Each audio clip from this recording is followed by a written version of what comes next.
Hey guys, hello and welcome to Spud Life with me, your host, Tatty Tim. Okay, so here's a little taster of what to expect in this week's episode.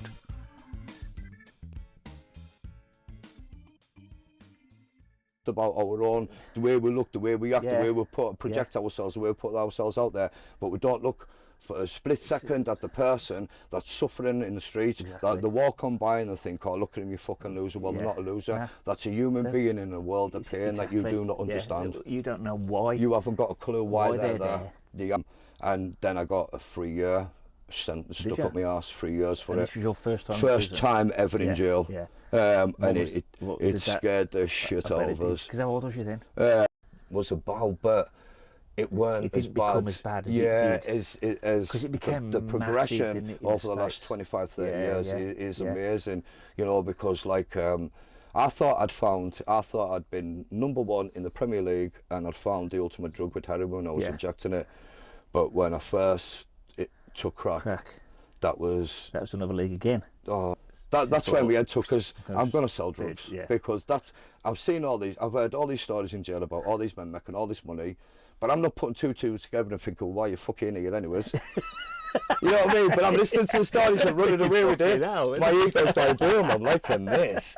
Spud Life Hero in the Caravan of Love, with a fabulous guest coming all the way from Carlisle. I'm getting a lot of guests from Carlisle lately. It is Mr. Jeff Thompson. How you doing, Jeff? Jeff Johnson. Oh my God! Every time, right off camera, I always say to people, you do. But you know, if I don't know, and then I always get it wrong. It's fine, Tim. Sorry, buddy. It's buddy. Okay. So, how's it going? It's good. You got here all right? Yeah. I've been looking forward to it. My bizarre instructions to get to the house. It was easy enough to find. Yeah, it was easy enough. So you're Carlisle born and bred lad? I am. Yeah, Carlisle born and bred. Yeah, 48 years old, born and bred in that town. It's a great city. It is. It's a really. It's funny, right? Because I had a guest on a couple of weeks ago, and he was from Carlisle, a lad called Josh. Hi, Josh. And he kind of described it as an art town. Yeah. And for me, it was like, it's not the first thing that would have jumped to mind. You know, Carlisle to me is like a hard border city. Yeah. Isn't it? You know what I mean? Yeah, it is. Because of the history of where it is geographically. Yeah. It's always been in conflicts, hasn't it, between the Scottish and English. Yeah. So it's always had that reputation of being, you know, a hard kind of. And when they said it was an art city, and believe it or not, the Carlisle University College, as it was back then, I think it was called, I can't think what he said it was called, but it was second in the country to, like, I think it was Plymouth or Exeter University for their photography and sort of fine art sort of courses. Second in the whole country, beat London, Liverpool, all the places you would have kind of expected art to kind of be in, and Carlisle's up there. Oh, God, Carlisle. Big up to massive Carlisle. So what was it like growing up then in Carlisle for you? It was, you know what, it was great. I was born in a little place called Raffles. I lived there with my mum and dad and my nan and granddad. It was like back then in the 70s, you were brought up with the family brought you up, you know. It was a family out thing. And then I moved up to New Harrowing, I think it was 1981. My parents moved up to there, was looking for a new start, got their own home and that. And I come from a family of four. I've got two brothers and a sister. And it was fantastic growing up. I had great friends around Harrowing, you know what I mean? There was a lot of conflicts growing up in Harrowing because we had the Currick boys, the Botch, Raffles and stuff like that. And I was originally a Raffles boy, Brown, you know, and that was my heritage. But so growing up was absolutely fantastic. It was really good. Proper our generation growing up, wasn't it? Yeah, it was, you know, family, family was everything, you know. Growing up with rules, you know, growing up with structure. Just known boundaries and stuff like that, you know what I mean? It was just, it was a different time. You enjoyed it? Your childhood was good? I loved it, yeah. You look back with fond memories. Did things what we did as kids? Yeah, we did. Then, I definitely did. Games, played outside. I did. I got into mischief and that, you know what I mean? And but like I always knew when I was a young lad who was growing up, I think before I hit my teens, I always knew there was something a bit different about myself. I had two brothers at that time, and so what age group are you then? I'm 48 and my brother's 47. Right. My younger brother was 43. He sadly passed away last year because of COVID through a blood clot. Yeah, that's the life on life's terms, isn't it? And I've got a sister, and you know, it was. We grew up, my mum and dad didn't think they could have a baby girl. Right, and then they did. They got blessed with our donor at the end. And it was a fantastic household. My dad worked. At first, when I was growing up, my dad was a doorman. He used to do the doors. In Carlisle? In Carlisle, so back in the day, Triple C, Victorias and things like that. Used to be a doorman. Different breed. Yeah, it was a different, I remember my dad telling us some stories growing up, the things that he's seen. And my mum was a woman that stayed at home, looked after the children. And I progressed right through school. I was kind of, I knew I was a bit different. And there was something missing in my life. Really? There really was. There was like this empty void inside of us. It's just like the Grand Canyon. That's the only way I can explain it. This Grand Canyon inside of us. But it actually felt like a sort of a hollow kind of pain, a physical pain. There was something different about us. The way I thought, the way I reacted, the way I acted, my behaviours. I was a bad lad, to be honest with you. I turned from a good lad, and I started being just. Which is kind of like teenage hormones, probably. Starting secondary school. My head was all over the spot. And then I just got into a group. I started hanging around with people of my own age, but I found I was yearning to hang around with lads older than myself. I wanted to be part of the pack. King of the pack, I don't know, King Don, you know, just fit in, you know. And that's the way I felt. So I started hanging around with lads a bit older, 2, 3, 4 years older than myself, and I started drinking, you know, I was only like 11, 12, started doing daft things, smoking a bit of weed with my mates, who lived just up the road from us, Peter, who was smoking weed in his call house and stuff like that. And it was just like, you know, to be honest with you, I don't glorify drugs at all. No. But I had some funny, good times with my friends, associating, smoking weed, getting pissed, doing mad things, you know what I mean, doing teenage things, you know. I did the same. You look back and it's like it was a laugh. It was. And it was a giggle. It was, you know what I mean? And it was. No one was getting hurt, and it was just like nobody, you know. I was getting out if I was spewing up on the in the park or something, you know, daft like that. But the minute that I'd had a drink or I'd smoked a joint of weed back in them days, or I had a bong or a hot knife, I changed. It just.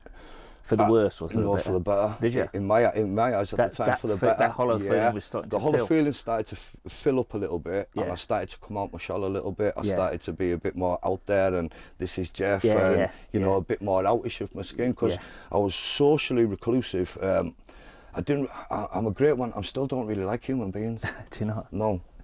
I really don't, because we're so self-destructive, the things that we do, our thoughts, and the things that we do, you know, the way our brain takes us off with ourselves, and like wars and stuff like that, you know, we're so self-destructive. I'm not great around humans, but that is because of the way that my life had took us. You know, I wasn't really good with people, but my life, it changed, because growing up through secondary school, I really enjoyed school. I really enjoyed school. I enjoyed going to school. I enjoyed being part of school.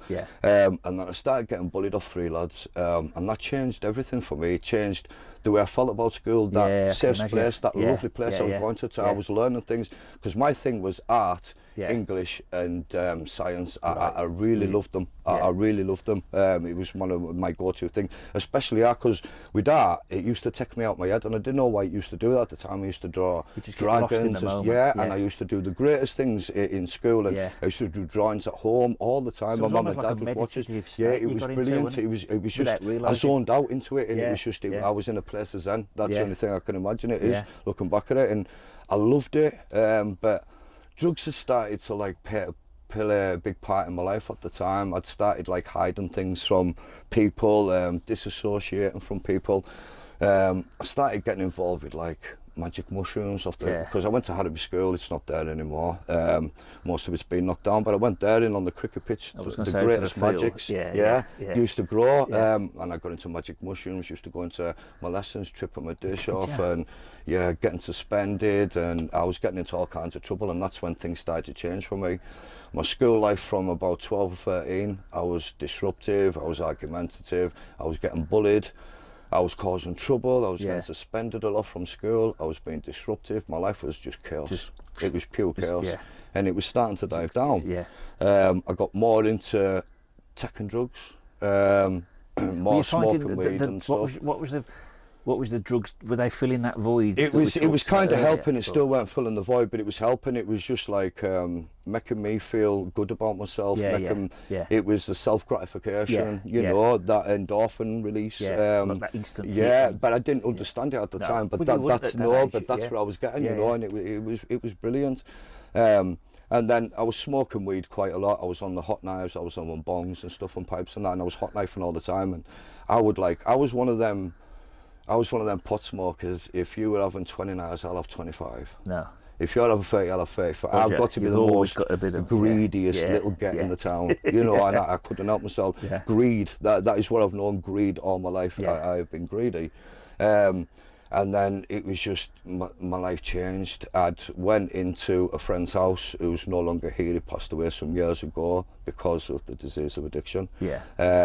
I went into his house one day and, well, both of them, the two lads that were there, are both dead now because of drugs overdoses. And they said they were smoking weed, oil on tin foil. Right. But back then, you used to smoke hot knives, your boil would get that oily brown, you used to scrape it, you put it on tin foil, smoke it again. Yeah. That was the oil, the purity of the weed. Yeah. I thought it was the weed. Right. So I had to go. I was only 14. And I know what's coming. yeah, and before I knew what was going on, I won't name names, No. you know what I mean, even though I still won't name names. Yeah. But it just, That was just like the minute that I had the second drag of it, it Yeah. put this impenetrable bubble, this Yeah. blanket around us, warm blanket, Yeah. fuzzy feeling, Yeah. impenetrable. No one can hurt me and I can't feel anything. I went numb. My whole body went numb. No emotions, no feeling. I went Nothing. zombified. Right. But I started being sick and I was feeling very ill, and it was That's your horrible. body in it going, what the fuck is this? What are you doing? Yeah, What are yeah. you doing Get it to out of the yourself, system, you innit? idiot? Yeah. Managed. It was only next door to my mum and dad's house. Managed to get over the fence, climb over the back fence, get in the back door, get up to the bedroom. Was sick. Told my parents that I was ill. Yeah. And And at this point, you were stoned. I was off my heroin. face. Yeah. I thought I'd hit the Premier League. Right. I've heard this said before, I've hit the Premier League when I found Class A drugs, and I thought I had found the Premier League when I found heroin. Yeah. It was a fantastic feeling. And the thing is, I never intended to be a drug addict. No. It was who never does? on the cards. Nobody Can't imagine is. anybody watching or listening No. to this is thinking, you know what, when I grow up, I'm going to be an Exactly, you don't You look don't. up for it, because I wanted to be an actor. I loved music as well and acting at school, and I wanted to be an actor, not like in the films and that Broadway and stuff like. I wanted to be in theatre. Yeah, because I'd done it when I was 15 and 16, and I loved it. I got really into it. Yeah. I played a part called, it's amazing. I remember playing a part called Julian Willoughby in the school play, Right. and I loved it. And they had to put makeup on us, but I took a reaction against the makeup. It was really poorly, but still went on stage. Did you? Yeah, still went on stage, you know. But these were the things that I loved. But unfortunately, I just found that drugs were bad. Yeah. And I started tampering off to the people who was around these different kind of drugs. Yeah. And that's where it started to take us. And then for a few weeks I was having a smoke now and again. It weren't all the time, because it's not that as soon as you smoke it you're hooked. No. You know what I mean? Yeah. You've got to It's get a into your gradual sort of system, and it's a process. gradual Yeah. process. Yeah.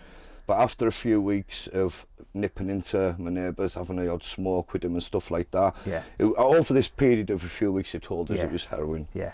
So you didn't realise at the time, you just thought it was really strong. No, and you know what the thing is, I hated him for it, and you know why? And hate's a strong word, and I should never really use that word. I just really didn't like the man for it, because I had a step uncle, my mum's stepbrother, who was a heroin addict, and the things that he'd done to my great grandma was atrocious. Yeah. You know what I Just to mean? get The them where depths it that is. his addiction took him to, the Yeah, things yeah. that he'd done. So, you know, no one aspires to be know, we don't sit here and one day and think, fuck it, I'm going to be a drug addict. Yeah. You know what I mean? That isn't where my life wanted to be. Yeah. It just, unfortunately, there was a void missing inside me. I suffer from the disease of addiction. Some people don't agree with that. Yeah. Some people say you can't call it a disease. But what I've learnt is I suffer from the disease of addiction. Yeah. You know what I mean? Yeah. And that's going to be part of my life till the day I die. Yeah. And to be fair, regardless of what other people think, if that's working for you, it works for me. Then good. Yeah. You know what I mean? Yeah, you know it works for if me. other people don't want to call it an addiction, but it works for them, good for them. Yeah, exactly. But it's each individual does whatever it takes. And addiction to just work can't for be them. modified to alcoholics or drug addicts. It's shopping, sex, gambling. You know, we've got these receptors in our brains that want the chemical release to reward us, and anything we do, eating chocolate, drinking alcohol, anything we do that Social gives us media, gratification. being Being on your phone, getting all them likes and the loves. It's a rush, an endorphin rush, and our brain receptors they're looking for that, and they want that gratification. You know what I mean? And heroin is a great gratification giver, because we've got receptors, opioid receptors in our brain, which when heroin goes in, it clings onto it and it goes, thank you very much. Thank you very much for delivering that. You know what I mean? First class post. And that's what our brain's saying. But the progression was very quick. Before I knew it, I was smoking quite a lot. So how old were you at this point? 14. Wow, so you were still at school? I was smoking. My parents didn't know nothing. No.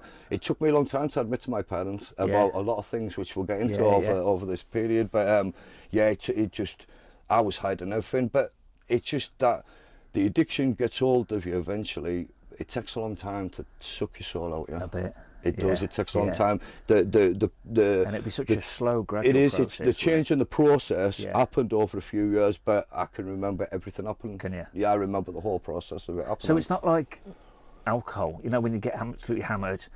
And then 9 times out of 10 you can't remember what you did the next night. Well, I have got bits like that. I've got black holes, I call it, lapses in time, times that I was that off my face, but a lot of that was a concoction of drugs like methadone, heroin, crack, Valium. Whoa. You know what I mean? There was sometimes I don't know how I was getting it into my body. I've done quite a lot, unfortunately, because of where my life was took us. Unfortunately, I've done a lot of drugs. Because I suppose if you can't get the dogs with heroin, you'll then try lesser ones to try and get that same hit, won't you? I mean, well, you know what it is. I'm a great advocate for people say cannabis isn't a gateway drug. It is a gateway drug. Take it from an addict who's sitting on this couch right now, that's 48, who was out there for 2.5 decades causing chaos and trouble. Cannabis is a gateway drug because we have a little smoke, we have a little drink, we do them teenage things, we'll look for the next time. We'll look, what's the next best thing? And unfortunately, the way these generations have grown up now over the last 20 years, things are a lot more easier, accessible. Get on the internet, blacknet, get delivered to you social media, you can order stuff to your door, and it's, you know, this is how dangerous life is. Back then in my day, you had to run about to telephone boxes, doors, people you knew and go stuff. To specific places in town. It was a lot different. But my progression, it spiraled, and it was a very quick. Unfortunately for me, I've heard some people talk about how their addiction was built up over years. For me, it was an implosive thing. It just happened straight away as I was tooting for a few months. And then this day I'd went over, we'd scored at a place in town, went back to Harrowing, and I'd run into somebody else, and we'd went to their flat, and I went for two.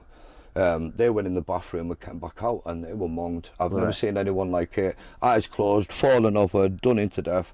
So and they'd had a hit. That attracted me.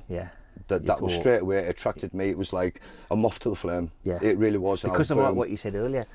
You've always got to be that one. I've got the greed, you know, and I seen that, and I thought, wow, I want some of that. I just put my arm out and let him give us a hit. And I wasn't even 15. And I let this man give us a hit. You know what I mean? I still know the man to the day. I still speak to him. But I had a hit, and then that's when I thought I'd found everything in drugs. It was utopia. Oh, it was the greatest feeling that I'd never found, until the last couple of years, I've never found anything that could match that feeling. There's nothing, the birth of my children, sex, anything. There was nothing. It was just nothing could beat it. It was a million times better than any feeling you'd ever felt in life. It was beautiful. I'm not glorifying it. I'm just saying at the time, that's what it felt to me personally. That was the feelings, the emotions that I got from it. It took all the pain away, the bullying. It took everything away. I didn't have to feel anymore. But for how long? How long? For a few hours. Is it? Yeah. Is it? At first, it lasts for quite a while. Yeah. You enjoy it. You're gouched out. You're drifting. You're enjoying the time. So when you're in that, when you see someone either on the street or on television, and they're in that position that you just did, are they tripping out usually? They're just, it's just the drugs have took a toll. It's just, we've had them, the brains, it's been released onto the brain. Yeah. The opioid receptors, especially with heroin, have clinged onto that. Yeah. And we're going to this feeling of just euphoria. It's beautiful feeling. We just feel relaxed. We feel absolutely loved, relaxed. It's just really great. It's beautiful feeling, yeah. And you relax into the moment before you know it. You're carried away. You're nodding off. I call it gouching. That's what it is. You're gouching. You're nodding off, and you're caught up in that. In that hit, you know what I mean? And at the time, it was absolutely the most beautiful feeling in the world. Better than the love my parents could give us. Better than anything. Yeah, better than anything. And you didn't spew up after that hit? Yeah, I did. I was very ill. I was very ill. I was very ill. But the thing was, the best of it was only about 6 or 7 hours later, not even that I was out scoring more money to have another one. Because it was just so, it was better than smoking it. Smoking it takes ages, you're getting dirty, you're smoking it and then you're inhaling it, the tastes awful and that.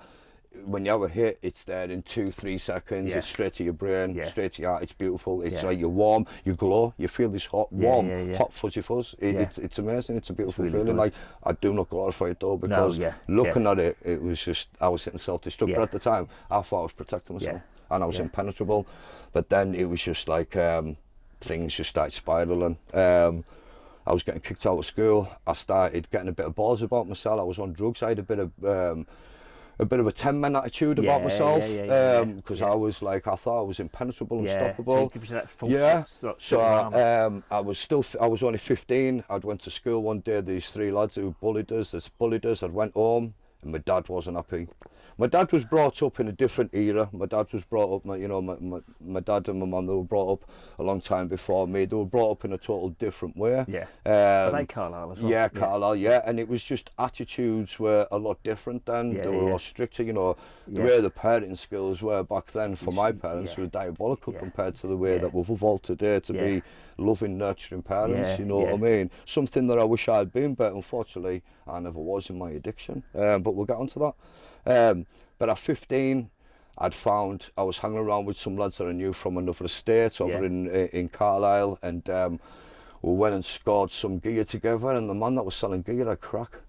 And I'd never really... So this must have been just as that crack epidemic was hitting in America, and that was it. Well, I thought I was under the opinion that I grew up and all these drugs were just coming in at the time, but they weren't, because, like I say, my step uncle was on heroin. But I think crack was about, but it weren't as bad. As bad as it did. As it became the progression massive, over the last 25, 30 years is amazing.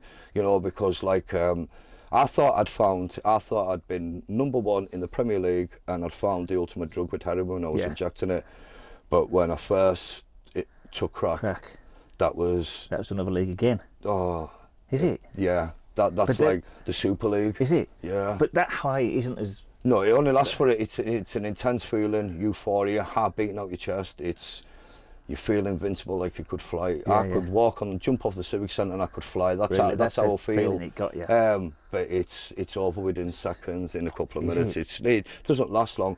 So then I learned, because I was hanging around with other addicts that knew how to use drugs properly, the way I saw it back then, doing snowballs, who would mix crack and heroin up and inject that, so you were getting a high and a low, high and a low, high and a low, and it was an amazing feeling. You were up and down like a fucking yo-yo, seriously. honestly. But the one thing that I just, like, honestly, I thought, this is it now, you know what I mean? This is, like, I didn't have this pain inside no more. That void was filled. I was, like, put myself out there. I could represent myself. I was the Jeff Big Boss 10 men, and I can do this. I'll take on the world. You know, and I had the attitude. But I really couldn't. At the time, I'd suffered some sexual abuse at the time when I was a teenage boy. It was around 14 that somebody who was known to our family took advantage of us. They were in addiction themselves with drinking other drugs. I didn't understand the consequences of what was happening Yeah, then. yeah. I was caught up in my own addiction. Yeah. So this happened, and it happened for 4 months. And then just one day, I just stopped going. Right. I was enabling it because I kept going. Yeah. So, you know, how could I call myself a victim if I was going to his house? Yeah. You know what I mean? You Come were. on. I know. But at the time... But at the time, you're a 14-year-old lad. And even though we think we're the...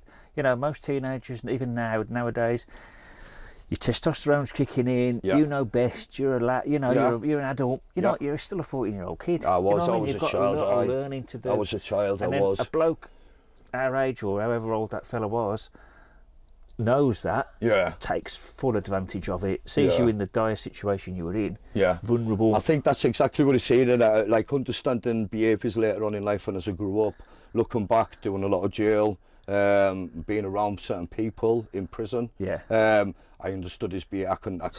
Looking back at it, I've seen it all. The red flags were there, but at the time, I didn't. The blinkers were on. I didn't see. You wouldn't know. Even if you weren't on taking drugs and getting hammered and all the rest of it, even if you were a really good boy, so to say, then even then you probably wouldn't have got, because you'd have been naive. You'd have been. You're 14. Totally. I didn't have a clue. I mean? I did not have a clue. I didn't have a clue about sex and all that. You know what I mean? I was just like this naive young chava who was like so reclusive. I didn't like speaking to people. I didn't like talking to lads. I didn't like speaking to anybody. I just really didn't. I felt myself socially awkward. I felt like an outcast. And I really did, and my brain was telling me exactly the same. People, because I didn't know at the time, but I was like, I used to hear voices quite a lot. And I thought it was part of the process of the drugs. So I didn't think anything of it. But when I got clean, I found out I had mental health issues. But we'll get onto that. So like I found that I was injecting heroin and crack together. I was taking Valium. Was you getting to the stage where anything that I could inject, anything you could get that I could put into a pin, that I could cook up on a spoon, I'd put into my body. And you'd always inject. Oh yeah, so if smoking was doing nothing. No, I'd still smoke. If sometimes when I was rattling that bad, if I couldn't get them a vein, I'd throw a bit on the tin foil, or I'd start a bit off on the foil, just to try and break the back of the rattle, just so I could get a hit. So I could get some fluid to myself to get my veins up. Because my veins, I haven't literally got a decent vein on my body anymore. So if you come to take blood, I'd have to use a vein finder when I go to hospital. I was in hospital a few years ago with pneumonia, and that's used a vein finder. It took about 8 attempts to get a vein for life-saving medicines. You know what I mean? But that's where my addiction took us. You know what I mean? But yeah, that abuse happened, and I spiraled out of control, Tim, to be honest with you. I looked for any drug I could get. I don't know how I hid it from my parents. Honestly, I really don't. I don't know. I've had discussions with my parents because I've been a long time clean now. And I've spoke to my parents. I've apologized. See, sorry is such a 5-lettered word. It's simple to say, but to put action into that and to put meaning into it is a different process. You know what I mean? Anyone can. Well, you say anyone can say it, but so many people can't say it. Well, they have. There is a lot of people. You know what I mean? But to say it with meaning, that's a different level again. It is. But yeah, like things just honestly, mate. If I'm honest, it just spiraled right out of control. I mean, being as your old man was like on the doors and that, do you think he kind of knew something was up, but he didn't quite? I don't know, because then he changed his job. He was in the doors, then he went on to building sites and that, because my dad's he is a multi-talented. My dad, he was a man of many talents. He was tells off a lot of stuff and that. You know, a great Spider-Man that I look up to. You know what I mean? He is this fantastic man, fantastic dad, and a fantastic granddad as well. You know what I mean? And he learned us a lot, because I used to go even though I was using.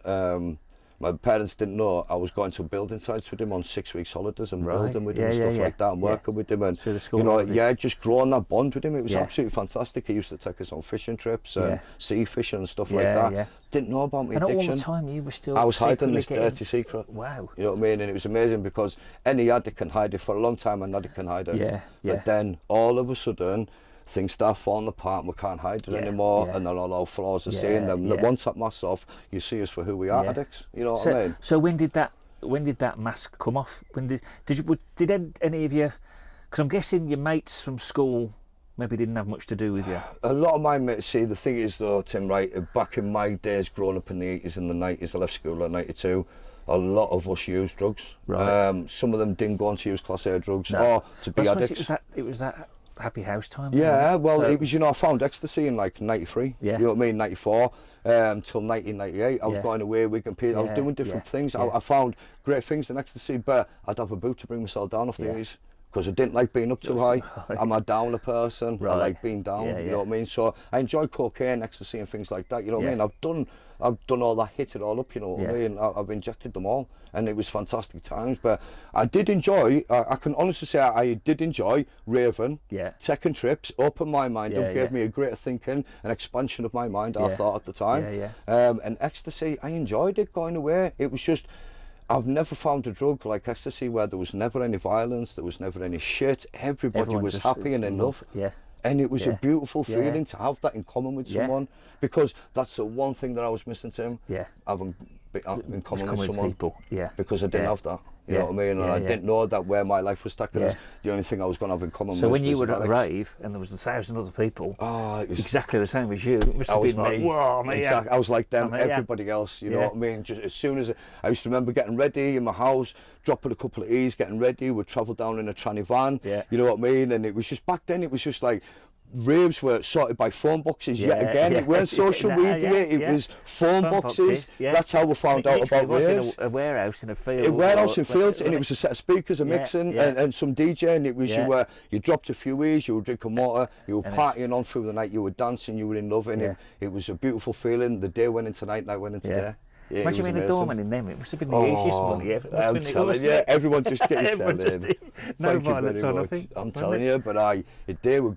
I'm not, like I say, I'm not an advocate of glorifying drugs, but I'm just saying, in my personal story, I found fucking great times in them Yeah, because it was yeah. enjoyable. Yeah. I really enjoyed it. It was a beautiful feeling. Yeah. You know what I I mean? tell you what I'm impressed with, talking to you now, is the fact that you're not being nostalgic about it, but you're talking candidly about it, Yeah. you're being open about it, Yeah. and you're saying how much you enjoyed it, and yet you haven't now got that urge to still do it, which I think is fantastic.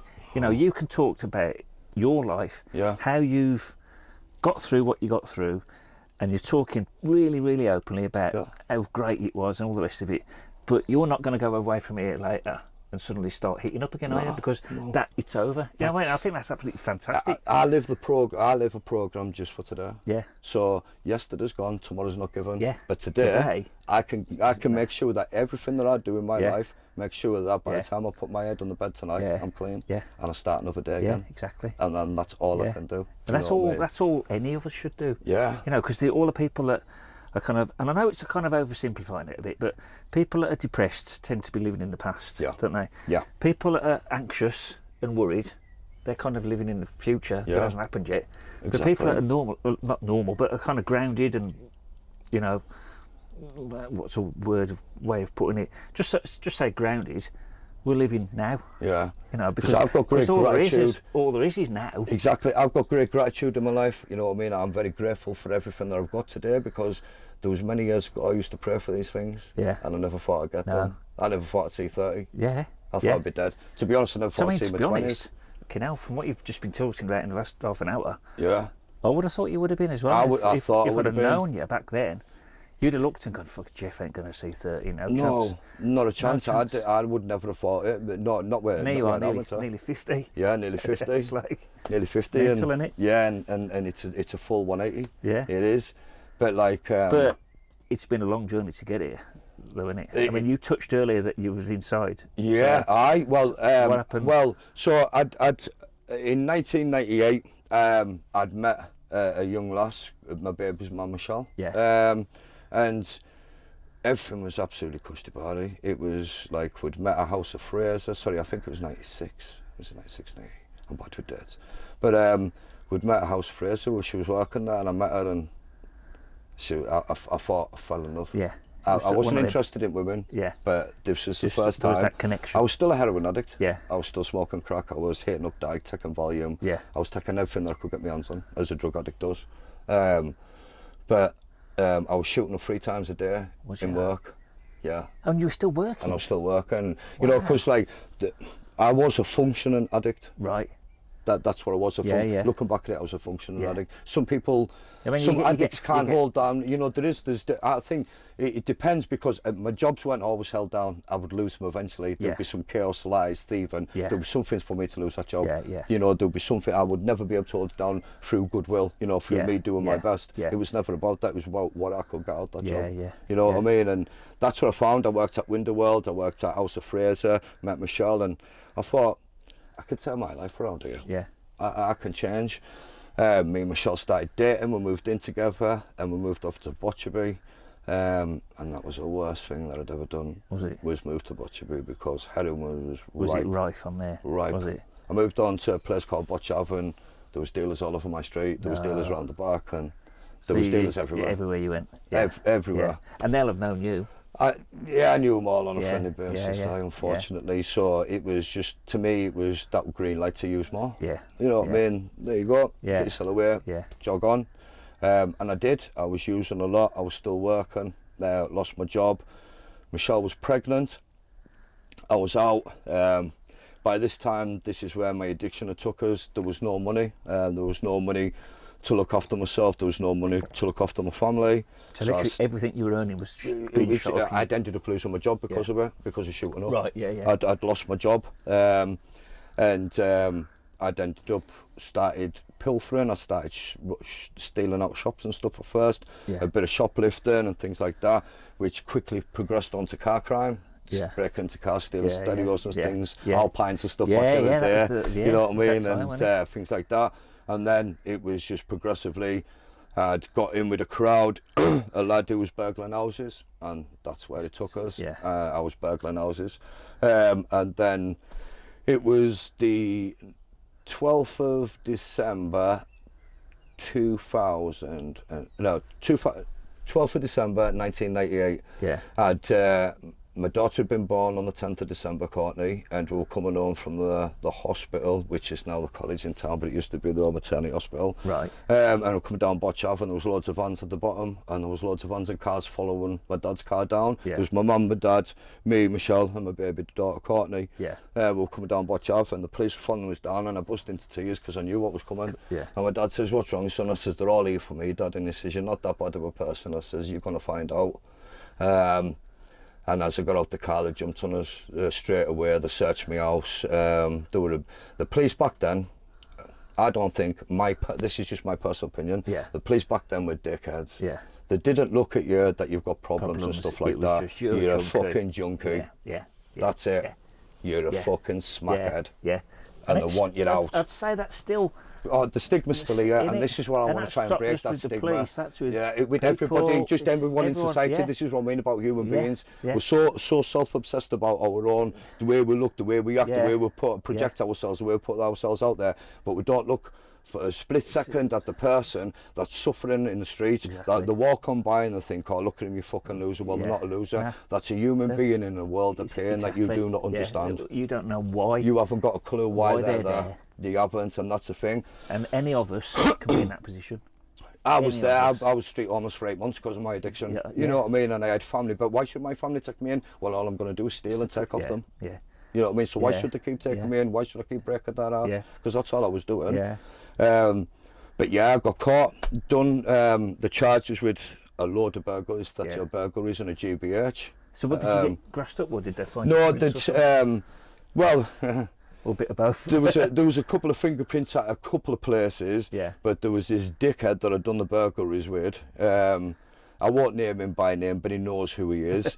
Stood up in court and grassed us up to get a lighter sentence. Stood up and went Queen's evidence against us. And I remember who he is, you know what I mean? And he should remember who he is. You know what I mean? That's dirty. Back in the day, you don't grass on your own. Honour amongst thieves back in the day, you know what I mean? Criminal background, that's the way it was. And I ended up, I got sentenced after a couple of months. I was on the street on bail. I was still heavily using. I've always used though. And then I got a 3 year sentence stuck up my arse, 3 years for it. This was your first time? First time ever in jail.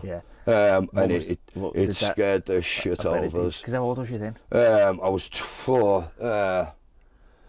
1999, so I was only 22 Was you? when I first went to jail, still a 21, young 22 lad. when I first got Yeah. my jail, and I Yeah. got 3 years stuck up my Where arse. did you go, Durham? Durham straight Did you? away, cat hair, dispersal. Right. Got looked up in there the first night on my own, cried my eyes out. Yeah, everyone says that. I cried my eyes out. I don't give a shit who Yeah. cares. I Yeah. cried like a baby. I wanted my mum and dad. Yeah. I wanted my partner. I wanted my daughter. I Yeah. didn't want to be there. Yeah. I knew I had a long sentence ahead of Yeah. us, and I was fucking rattling my back out. I bet. You know what I mean? Yeah. They stuck us on methadone in there, and to be honest with you, I still used right throughout the whole sentence.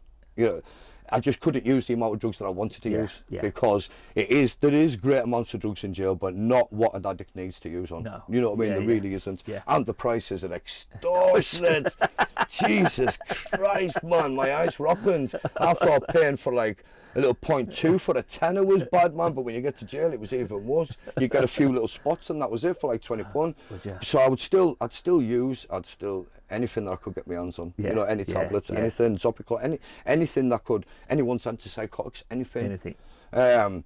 So I would just take tablets, and then when I got out of jail, I hadn't changed. If anything, I got worse. I Did thought, you do the full 3 years? no, I'd done Did- 90. I think it was like 18, 19 months Fed away. off. Yeah, Yeah, half of yeah. it, just do it half, and I got tagged. And then I got out, and I thought, I'm going to do things differently this time. Yeah. You know what I mean? I'm not going to burgle houses. Yeah. I'm going to sell drugs. That's where my head took us. I'm going to sell drugs Yeah. because I've heard all these stories in jail about all these men making all this money, but I'm not putting two together and thinking, why you fucking here anyways? You know what I mean? But I'm listening to the stories and running away with it. My ego's going, boom, I'm liking this. You know, I was that addict in his boom. I like that. But I listened to the stories and I thought, I'm going to do things different. And I got out, and I'd met up with a lad in jail, and he was like, I'll supply you as much weed as you want when you get out. Yeah. So when I got out, I made the phone call, got a load of weed, and I was seeing this lass. I'd split up with Michelle. I'd seen this lass, and they'd bust the house, and they'd caught us. I think it was like 36 ounces of weed. Was that? Yeah, solid. It was just solid just a big then. solid It block, weren't the green No. that you get nowadays. it's It was just a proper big- rock proper resin. black, Yeah, yeah. big bricks of it, 9-ounce Yeah. bars. And I went back. I'd only been out 6 months. Went You were back to straight court. back? Straight back in. 36 months. 18-month recall on my licence. And time for the weed and shit as well. So I think I got a 3-6 then. I was only out 6 months. So that was another big sentence right Straight up my back to arse. Durham? Straight back to Durham. Straight back to Durham. And I was in Durham. But it wouldn't have been as bad next time because you knew what was coming, didn't you? It was next easy. time it was just a piece It of was piece. easy. Yeah. I was on a script on methadone. Oh, was so, you? Yeah, So it was- I was on a script from my I was on a script from my late teens all the way up to my late 30s. Was you? Yeah, Portland Square really good at throwing you a script, but we'll get into that. And I was on a script, so I was maintained for my methadone. They didn't reduce you back in them days; they just maintained you. You know, Really? I'll put you up. You know what I mean? It was different jail then. Now they like to reduce you, get you Yeah, off, which is okay, good yeah. because methadone's a horrible drug. It is a disgusting Is drug. it? It is. Is it not the same sort of high? No, it's not about the high. You don't get a high off it. Oh, It's do you just not? about the misery when you come off it. It's the pain that you go through. I Right. prefer to do a 5 to 7 day rattle of smack or crack Would you? than do do a that? 6-week rattle that I've done off methadone in Really? jail. Is that bad? When I'm pissing shit in myself. Fucking hell. You can't wake up. You're praying for God to take you. But we'll get on to that. That's about to that. So yeah, man, I used through, and then I went back to jail. Kept on using. So I didn't give a fuck. Got out. Promised Michelle. Went back to Michelle. Everything's going to change. Yeah. We had another baby and Samantha, and I promised her life was going to change, and life didn't change. Jeff just fucking kept using. I was working. I had different jobs. Yeah. And I was working, using all the fucking time, selling drugs. Me and Michelle had split up in about 2007, 2008. I had Courtney, Samantha, and my son John Paul with her. She'd moved on with her life, and I don't blame her because I gave her 15 years of misery, chaos, destruction. Not only did I go through my addiction, but I took every member of my family with and you. everyone who loved us through it with us. Yeah, But I didn't yeah. realise it at the time. You don't? I don't. Because like I'm standing in court and my parents and my partner's crying, and I'm like, my ego, Yeah. what the fuck are you crying Yeah. for? I'm going to jail, Yeah. you're not doing the jail. Yeah.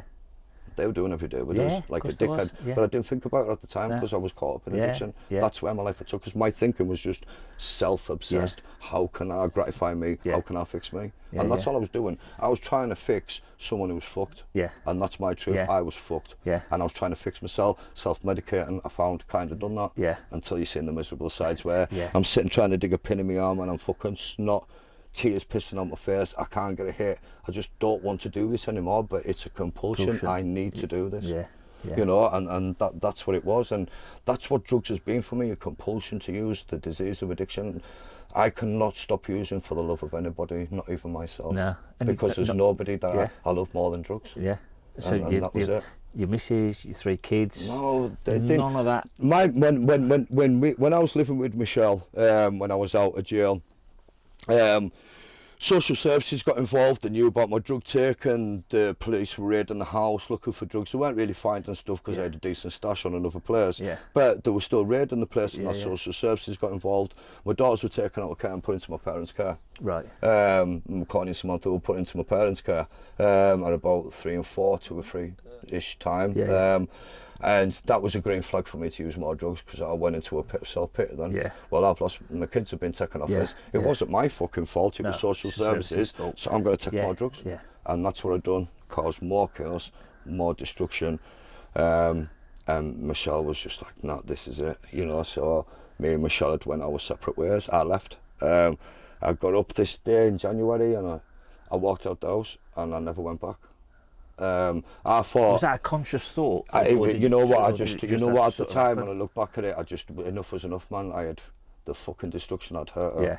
I can't forgive my, you know, people say, you know, I will never be able to forgive myself for some of the things that I've done. Yeah. You know, I pray to God, I hand stuff over to my higher power, you know what I mean? But self-forgiveness is a real hard thing, you know what I mean? It is. Making an amends Yeah. with people, Yeah. that's a fucking powerful thing, is. Tim. It You know is. what I mean? Yeah. And I'd done that in the time when I was clean. We'll get onto that. But I took off. I'd met up with I was working at B&M Bargains in English Street in Carlisle, and I was using, I was injecting, I was lying. Was seeing different lasses there, Yeah. different people. Yeah. I don't know what attracted them about us, maybe to fix us. I don't know what it was, but there was like, I don't know why I got the attention. I was Yeah. surprised because Yeah. I was fucked. Yeah. Looking back at myself then, what a Yeah. mess I was, Yeah. but something was attracted I to mean, them. you'll have been physically and mentally. Oh man, I was fucked, weren't spiritually drained, Yeah. emotionally Yeah. gone. There was nothing left for us, but I got in with another lass, and I moved to Warwick Road, and I'd met an old friend there who he isn't with us anymore. He overdosed last year on the 5th of April. He lost his life to this disease of addiction, and I met up with him, and it was just like, brilliant, I've got someone to use it. Yeah, the good old days. Almost. I don't have to use it on my own. Yeah. I don't have to hide it from a partner. Yeah, yeah. I can fuck off upstairs. Yeah. This is a green light. So Yeah. it's a green light again. So I started using again, started dealing. I still had my job. I was not presenting well at work. I was lying. I was even dealing in work, to be honest with you. Sure. I was getting people that I knew Yeah. to come in, and I'd sort them. Yeah. And, you know, and that's where my life took us, because I needed, the wages wasn't enough. That was covering bills. I needed money for drugs. Yeah. Now I need to put so many bags in I need 5 or 6 injections a Yeah. day of heroin, 10, 20 quid's worth. I need to keep that going, but I need to sell this amount. So it's 10 or 20 quid per injection. Oh, honestly, I used so to you're bang up putting fucking 50, 60 quid a day. Oh, in your bank. I got to a stage where I was using 2 or 3 gram a day of heroin, smoking and injecting. So what's that? It's about 80 quid a day. Oh, a lot more than that. You're kidding. A lot more than that. Back in the day, it was like 800 £1 a gram. Was it? You know what I mean? It weren't cheap, Tim. It weren't a cheap habit to keep going with. I think fucking coke's hard habit to keep, but back then, you're only getting like 0.1 or something. You're lucky if you got a 0.2 for a tenner. There's 10 points to a gram. Whoa. A lot of money to be made. And that's where I thought, I know where there's money to be made. Yeah, yeah. So me and this lad, who's no longer with us, Adam, and I'd met a couple of lads that I knew from Liverpool, I'd known about, Yeah. told them I was willing to sort their product and sell it for them. Yeah. Got an understanding, and I thought, right, I'll get a little bit of gear, a little bit of rock, and I'll knock a little bit out. Yeah. But when I first had the meeting with them, there was a rucksack full. Fucking hell. And I'm like, what the fuck am I going to do with this? So, like, honest to So God. you fucking jumped up into the big league. Well, when I got that, seriously, man, it was like, fucking got hard on. It was like, wow. Oh, what the fuck? There was thousands of pounds worth of drugs, and I'm like, what the fuck? Yeah. You know, but I knew loads of addicts. Yeah. All over town, out of town. Yeah. You know what I mean? I'd make connections well, with jail. Well, it's funny because when I first moved up here, I didn't realise that Penrith used to be called Browntown, didn't it? Browntown, aye. And I didn't have a... Yeah. And when you're in Penrith, you think it's this beautiful, idyllic little, you know, historic market town. I think everyone thinks that about the town or city, don't they? But if you really go look if you've got eyes like us and you have a little look and lift up that curtain, you can see there's a bit of chaos and a bit of danger there, yeah. So I'm guessing you popped down the M6 a few times. Oh yeah, I used to go motorway. They used to send students up for us, so there was never any criminal convictions on these kids. They would bring up parcels up for us. I'd give them a couple £100 for that. They were getting paid off them. I'd give them a couple £100 for landing. They get themselves back on the train, fucking off, and that's the way things worked. And I was dealing with the Scousers, the lads in Liverpool, quite a lot.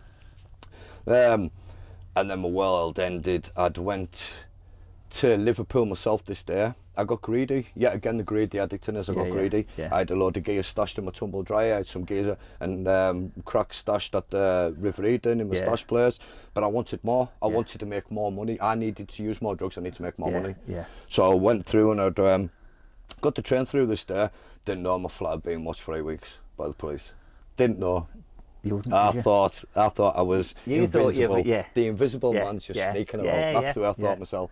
And I didn't know. And they were watching us for 8 weeks. And this day I'd come out the flat, and I'd went to Liverpool. I'd been followed all the way to Liverpool, Lime Street. Been followed to a certain place. I'm not going to say where in Liverpool.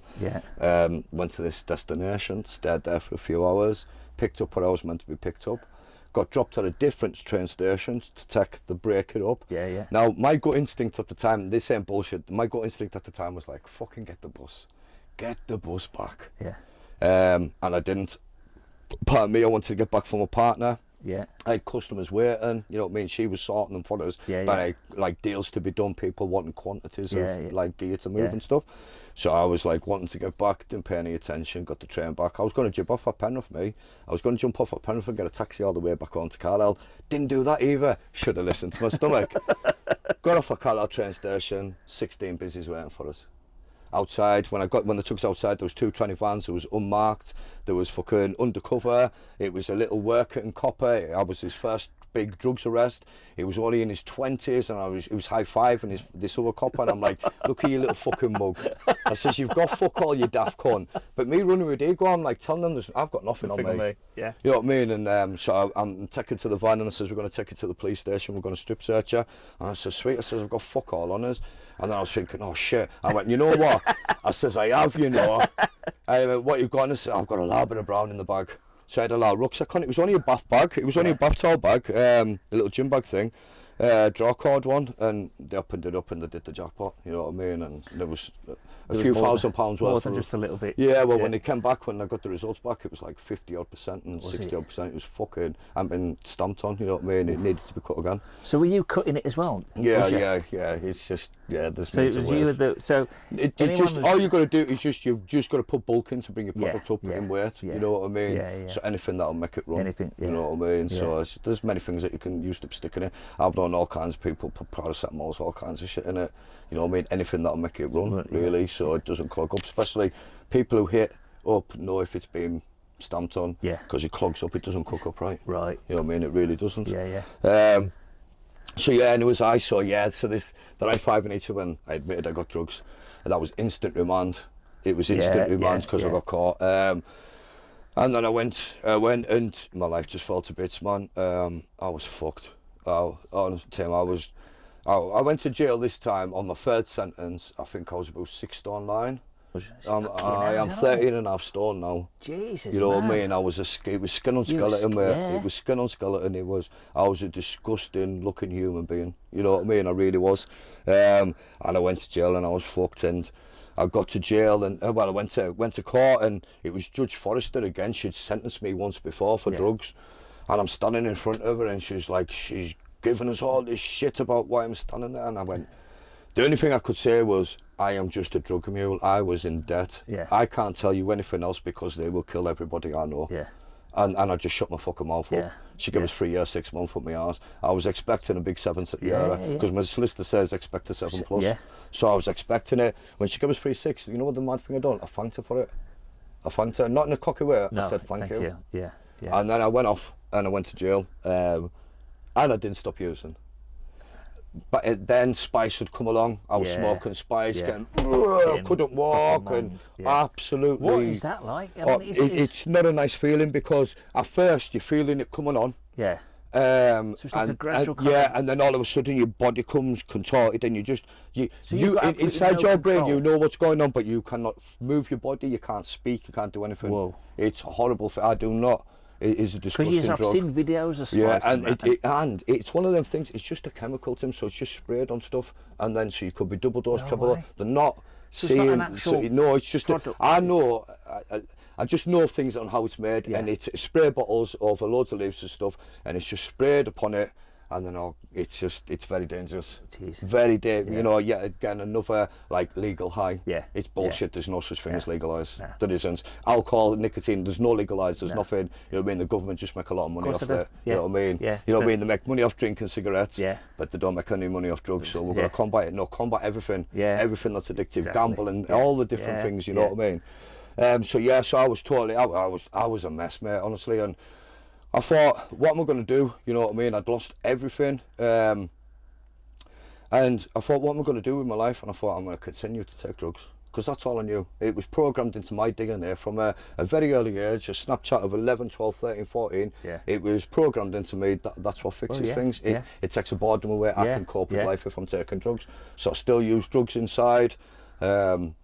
And it was just a mad day. I'm sitting on my bunk bed, and the screws open the door up, and they're like, "Come on, John, there's Mush doing a talk on the wing about being clean and recovery. You could fucking do it there." And I'm just laughing at him, like, I'm still on a methadone course. I'm on 46 mil. I think I went in on a 165 mil of methadone, and they got us down to 46 by this time. So I'm like, I don't fucking want to do it. And then I made a rollie, and fuck it. Something to do, break the board up. Get me out, banged up 23 hours a day, you know what I mean, so you want something, you only get an hour's exercise or association, so boom, straight out the door and I just went into this room, and it was nothing like, it was just like a school room, it was an education room, and there's a gentleman sitting down at the end of the table, this young man in his 30s or 40s, probably 30s at the time maybe, 30s or 40s, and he looks dead nervous as hell. And I'm just sitting there laughing. I thought, what's this bullshit going to be? He started talking about how he'd been to prison, possession with intent to supply Class A drugs, got a 9, I think it was a 9-year sentence he'd done. Got out, and he'd been out 8 or 9 years. He was clean. He had a missus, he had holidays, he had his own business.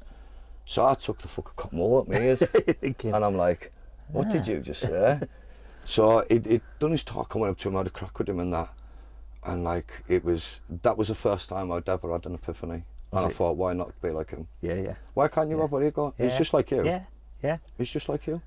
So the next morning, I was like sitting all night in my pad, and I'm like, I'm fucking doing this tomorrow. I'm going down the hatch, I'm doing a ratless pack, I'm gonna get clean.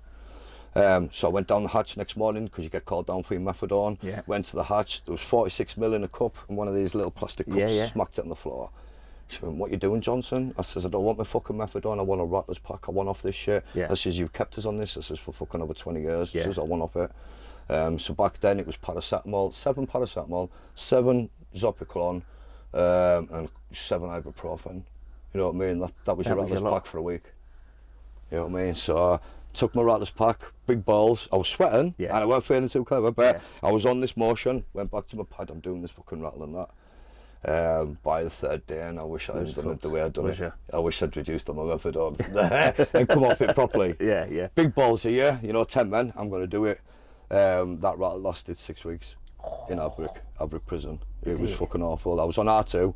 The talk was on R4. Well, they had a recovery wing back then. It was a new bit. There was R1, the ship, R2, the camp, R3, R4, and this recovery.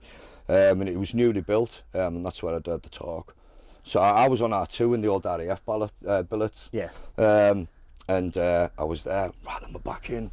6 weeks. It was about just over 6 weeks. And is it like how you see it on telly? Is it like you know, see train spotting? Yeah. And you see them rattling like that. Hallucinating. Yeah. Your body's shaking, your stomach's doing somersaults, your legs are doing a 6 fucking million mile marathon and you can't stop them. Your body's shaking, you're sweating, you want to be sick, you can't keep anything down. You're pissing, shitting yourself. You're even fucking spunking in your own pants, you know what I mean? No This is way. how bad. I'm not joking. When your body is just totally fucked, and it is pushing all the toxins and the poison out your body. Yeah. And it lasted, it was intolerable. I remember I don't remember a lot about it, and that's my truth. I don't remember a lot. There's a lot of blackouts about it, because I think somehow I did manage to sleep, and that's hard to sleep when you're rattling, but I think I blacked out at times.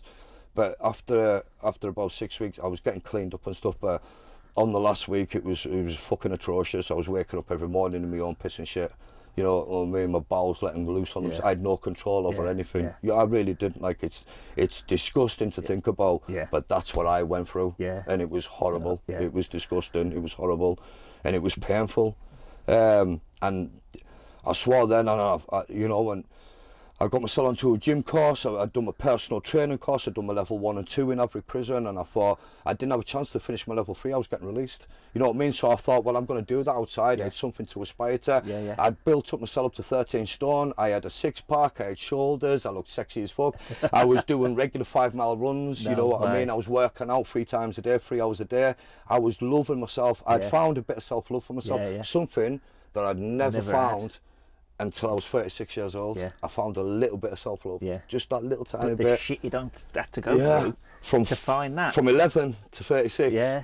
And the thing I love to emphasise to anyone is, right, for an addict, you know, we get clean, and then we've got to look at, like, the way I said, the best way for me to explain it is, I was frozen time as a child. Yeah.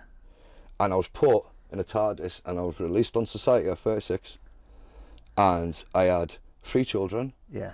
I had a lot of destructive relationships that I'd caused and that, and I was still a child. Yeah. I didn't know how to be a dad. I didn't know how to be an adult. I didn't know how to be a teenager. I'd lost it. It's gone. It's gone. I'd lost everything through my own, you know, through my own, from my own, from no worse enemy than myself. You know what I mean? And taking drugs and that's where. But yeah, I'd found this little bit of self-love, and the first time, this is my 3rd time in jail, the first time I got out of jail, boom, straight home. Yeah. Not going and getting sorted. Yeah. Or going missing for 5 days. Yeah. You know, because that's where I don't like just go for a couple hours on a search. I'll go missing for 5 days and I'll turn back up, and where the fuck's these days gone? Yeah. Because the day going tonight, you're sitting in someone's kitchen smoking crack. You don't know where the fuck the time's gone. It's just disappeared. It's gone. And I got out, and it was just like, I don't believe this. I was like, I've got a new chance. I have. Did you got feel a chance. physically so on top of the world? I was, you know what it is? I got released from prison. I wore a pair of trackies, and I had one of the prison gym vests on because I loved myself. I had that bit much love for us, the way I looked. I was like, I want everybody to see the way I fucking look. I look good. I do. Honestly, I look good. And I went back home, went to my parents' house, and I'm like, I'm here, and my parents were like, I think maybe I spoke to them, maybe they did see that there was a change then. Yeah. There's a process to getting clean. Yeah. And maybe that's when the seed was planted for me. But I didn't do anything about recovery. I didn't know anything about recovery, and that's the thing. I didn't. I just listened to that man. Get clean, get a job, get a missus, have all the holidays. You've got a life beyond your wildest dreams. So I'd done all them things. Yeah. So I got out of jail, I got myself a job, another place in Carlisle, and I aspired to work from a toilet cleaner up to a supervisor, up to a manager of this cleaning company at a certain place in Carlisle I won't mention, and I was there for years, man, and I loved it. I progressed on through. I used to go away, travelling all over Britain, doing different events all over Britain. It was amazing, and everything was good. Yeah, it was good. But that big missing void was still, it had just come back, and I hadn't noticed, but over the years it was a gradual thing. Yeah, and then when that void came back, this little voice was back. Yeah. The devil was back to entice us back over. Come back over. Yeah. You've done well. Yeah. But come You know where it's safe. Where you belong. You know where. Oh, come on. And I knew, and my behaviours were all over. My relationship with my ex-wife, we'd had a daughter, April. She's 9. My ex-wife had her own problems. I won't go into that. She had her own problems. The relationship wasn't great, and I've got to bear that I own 50% of that responsibility because I'd done nothing about myself. No. I was fucked. The only thing I'd done fantastic for a few years, I hadn't put a syringe in my arm. Right. I hadn't put a substance in myself. Yeah. That's the only thing that I'd done to fix myself. Yeah. My behaviours were there. I was still this fucked up young teenage boy, dysfunctional, out of control, hurting in a world of pain, needing love, affection, attention, and I wasn't getting that from anybody. No. You know, I didn't get the nurturing things that I needed. So that relationship broke down. I lost my job. My head started spiraling out of control. I started sex seeking. I was Facebooking, dating people, just like doing things, you know, just for my own gratification, meeting people. I just driving illegally, which I got caught for. Yeah. You know what I mean? Fuck you, please. Yeah. I'm driving the car. I'm not insured, not licensed. Never held a license. Fuck you. Get my own little buzz. Get my own little gratification. You know what I mean? And I eventually started gambling. Anything that I could get as a little bit of gratifications. You know what I mean? I'd lend people's cars and boot them down the motorway, boot them as fast as I could just for that fucking buzz there. So just to try and get it. That addictive nature was still there. Always there. It was just the fact that you hadn't put a substance into your body, wasn't it? That was the only difference. Like you say. Never went, mate. And then on the 4th of April, I was fucked. And then on the 4th of April, 2020, I was admitted to Cumberland Infirmary. My partner Tracy, my lass. You know what, mate? I know I've gone on a lot about my addiction, but I just want to go on about something that has been fantastic in my life. I met this woman, Tracy, 29 years ago. We met. I was in addiction. You know what I mean? She didn't know. No. She didn't. We seen each other for a few months when I was separate ways, and then amazingly God put her back into my life 5 years ago. You know, in this July, and she's been a most fantastic person in my life. She's been a great advocate for what I do. She's by my side for everything I do. I've got great support from her and her children. And not just that, my own family, mate. You know, to go back and look at where I was in addiction, where my family would have nothing to do, they were ashamed of us. I was on the front of the news and stuff for drug dealing and all this of it. My mum and dad would get shunned by the fucking so-called friends because the junkie sons were in the fucking paper and that. They didn't care. But that's the thing, you know, that's the thing that I forgot. Like, my addiction led me to bringing my brother into addiction too. Right. You know, my brother seen me using heroin. I brought him along. I took him along for the fucking ride, thinking it was all good and that. I'm going to show you something absolutely great and make you feel brilliant. You know, and I was a played a part in destroying that boy's life for him, and I'm so sorry for that, I really am. And you know, I think he's still got his own struggles with addiction, and my heart goes out to him, and I pray for him every night. You know, I really do. I've got a loving God in my life today that I do ask for a lot of fucking strength and guidance from today. You know what I mean?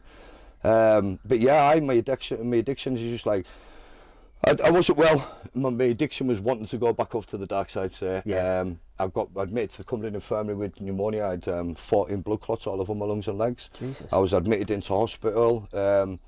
So in this time of being clean, I went and sought some help from the doctors, and all the doctors ever done was throw prescriptions at you. That's all they give a fuck about. Get you out the fucking door, throw a prescription. Here's a prescription junkie.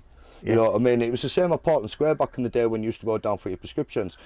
You know, I'd used to be common sense and wanting to get a clean needle exchange, but some of the staff in there would be like, if I see you in here, I'm dropping methadone scripts, so they're blackmailing you. That's the way it was back in the day. No way. And anyone says it was different, well, they know. If they lived in Carlisle and used Portland Square back in the day, they know what it was like. They know what it was like. It was horrible, because you were not only did society look down as you're a dirty, junkie, smack bastard, but then all the people that you were asking for help done exactly the same.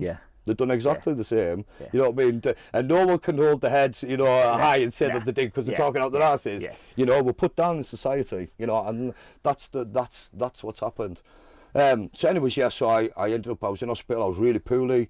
I'd been diagnosed in 2017 with bipolar disorder, split personality disorder. Right. So they diagnosed us at Portland Square, the psychiatrist. They got us on loads of different meds and stuff, and they weren't working. Somewhere, I put on 6 stone with some, and I was like, I'm not fucking doing this, and you know what I mean? And so I was messing about with meds and stuff and that, and then, like I say, I got sectioned in 2020, the 4th of April. Sorry, I went into hospital on the 1st of April, and I was in for a few days with pneumonia and blood clots. On the 4th of April, I escaped out the hospital. I was hearing voices. The nurses were going to kill us. I was sitting in my chair, right beside the bed. I'm sitting here, just like I could hear it behind us, like a voice.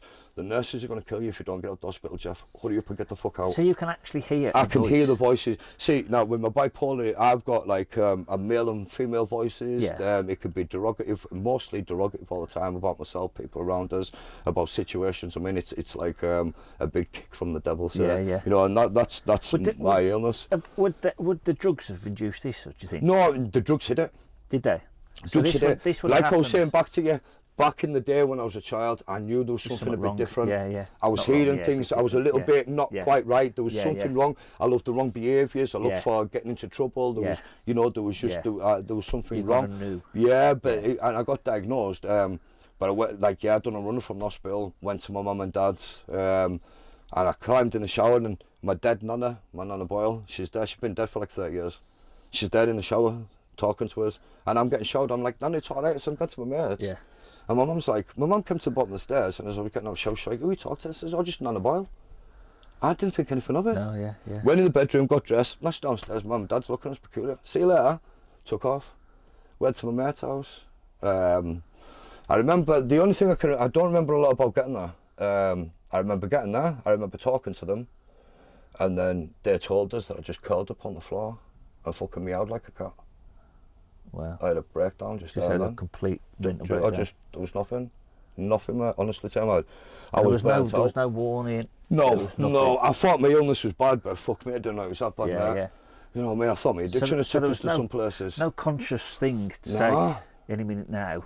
No, you know what it was? You know what it is? You know when your fucking batteries run out in your remote? Yeah. That's what it was like. The batteries just ran out, and it just went boom, time out. And I just stopped functioning. I curled up, and that was me. They got us over to my mum's. They got the mental health team, my mum and dad, put us in an ambulance, I got assessed, boom, sent to work into a mental hospital. So this was, what, 4 years ago? Yeah, 4 years ago, aye. Shipped into there on the 4th of April 2020, sent to work at an hospital to have a look at myself. I was sectioned under the mental health act because I was not compass mentis. I weren't able to do anything. I was trying to stab a copper with my phone, broke the copper with the phone on trying to stop the copper. I was totally disillusional, totally disillusional. And the next thing I would do, I remember I wake up in the hospital, it's the 5th of April, it's 11 o'clock in the morning, I'm standing in the shower. It's a big disabled shower and I'm standing there naked in the shower like this, and the water's just on my head, and I'm looking up at the shower and I'm like, where am I? What the fuck? What? Yeah. How did I get to the shower? Yeah. When I got dry, threw some clothes on, like, this isn't even my, what the fuck? Went out and I'm in a mental hospital. Yeah. That was fucking horrible. I was there for 5 days. I was lucky to get better, you know what I mean? Is that all you were there for? Yeah, I was only there 5 days. The doctors, is that just the way society is now, when they just try and get you in, get you out? I know some people, I won't mention it, but I know some people who've been on longer section, and I was just very lucky. I think that I had, you know, people say that there isn't great mental health out there. There's some great mental health facilities out there for us to use. There's just not enough funding for them. That's the fucking problem. Because it's still classed as a stigma, right? Exactly, you know what I mean? You know, you've got Russia going on about, we'll clamp down on people claimants who've got mental health issues, but you're not going to help anyone who's got them. The waiting list astronomically over a year to get seen. Grown men are killing themselves because they can't talk about it. And that's the thing we've got to break, that stigma about not talking.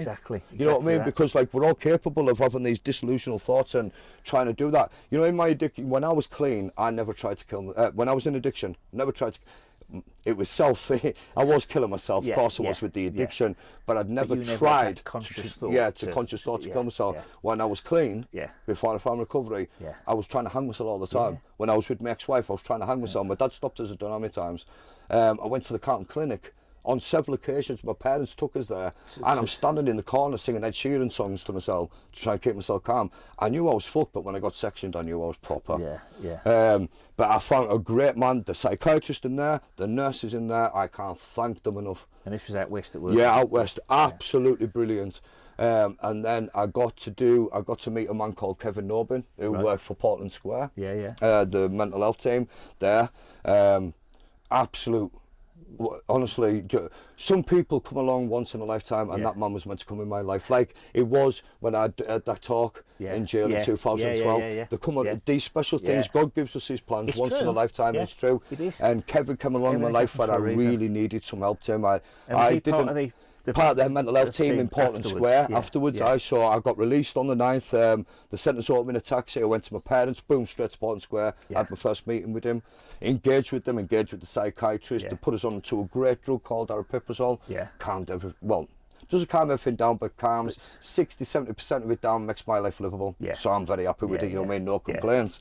No bad side effects off it. Well, there's like, you get a build-up of prolactin, which makes you emotionally a zombie. You can't, you don't feel, you don't, there's no sexual activity because you can't. It stops it. It stops everything, mate. It's a horrible thing. So certain times I've got to come off my medications. So, because I've got to have blood tests so the prolactin can come back down. Then I go back onto my antipsychotic medication. If I don't, then things can go awry, because then when I'm not medicated, my disease will tell me it's all right to go and take drugs even more, you know what I mean? And with my bipolar kicking in and just adding an extra shot to it, it's just like, it's a double good idea. But I met him, and I explained what was wrong with it. I just said about these thoughts about wanting to kill myself. I just couldn't go on anymore. I couldn't cope. I didn't feel and I just blurted out my whole fucking entire life to him. And it was fucking amazing. It was absolutely amazing. And was he could you tell that he got proper empathy with you? I could relate to him. He told us a couple of things about himself. I related to, I got a connection with him, and I thought, you know what, this man's going to help me. And all he told me was, I'm just going to, he says to us, he says, Jeff, you've already got the tools to deal with life, you've just not been shown how to use them. And I'm going to show you how to do that. Earlier. You know, you've been took from 11 in a TARDIS to 36. All that bit in the middle where you're learning about life, and I didn't learn nothing. You had nothing. I only found out what new drugs was, or how to take a drug, or you know what I mean, how to sell, or I was in that criminal, dirty world that everyone doesn't like to think happening out there, but it's happening behind most doors in most houses. Most people are afflicted about addiction. And it's not just your sort of backstreet drugs. No, prescribed drugs, man. The doctors used to feed me Valium, Temazepam, duck eggs, you know what I mean? Used to give me all kinds of tablets to keep my gob shut. There'll be a million middle-aged women out there listening to this. Do you know how many people are in? It's just not like that. It's just like, I've learnt, like in recovery now, like the people that deal with things now, I'll go into my jobs that I've got now, but shortly. But like the job that I'm in, and that I meet people, and a lot of people now, like especially older people, they just think it's great because like they can drink. They have a couple of bottles of wine, they're doing nothing wrong, but they're suffering. They've got the disease of it. You know, they are suffering because they're drinking to excess. You know what I mean? You don't take something to excess. You know what I mean? For no reason. It's all right having a little, like 2 or 3 pints, getting the jolly legs about you and call it a night. I am the only one who can use like that. But I know if I take one, I'll be on. That's why I stopped drinking, because I was going down that slippery slope. I was starting to drink. So it was like, I was your classic sort of Friday, Saturday drinker, 5 o'clock. And then it started slipping to a Thursday night. I'll have another I'll have another drink on Thursday. It's nearly the weekend. Then it'd go to a Wednesday. It's the middle of the week, and then giving yourself green flags and justification all along, aren't you?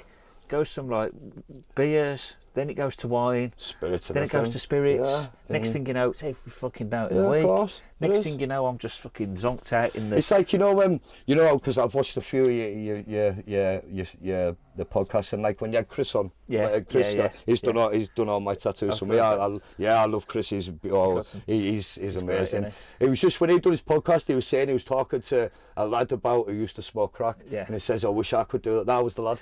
Oh, well, yeah. I was talking to him in the chair about it. I was the lad who was talking. Yeah, Chris knows everything about me. I've known Chris. Chris has known me for like, I'm 48 now, so he must have known me 40 odd years. Chris has known me. He's 40 year, you know what I mean, good family friend. He's a big shout out to Chris. He's coming back on for part 2, because the camera we ran out of battery. So, but there was so many more stories. He's brilliant. Big shout out to Chris, man. Top tattooist.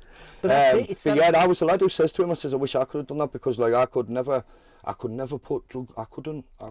Yeah. But when I got sectioned, they were offering us all kinds of drugs, and I was like, no, I'm not taking drugs. Yeah.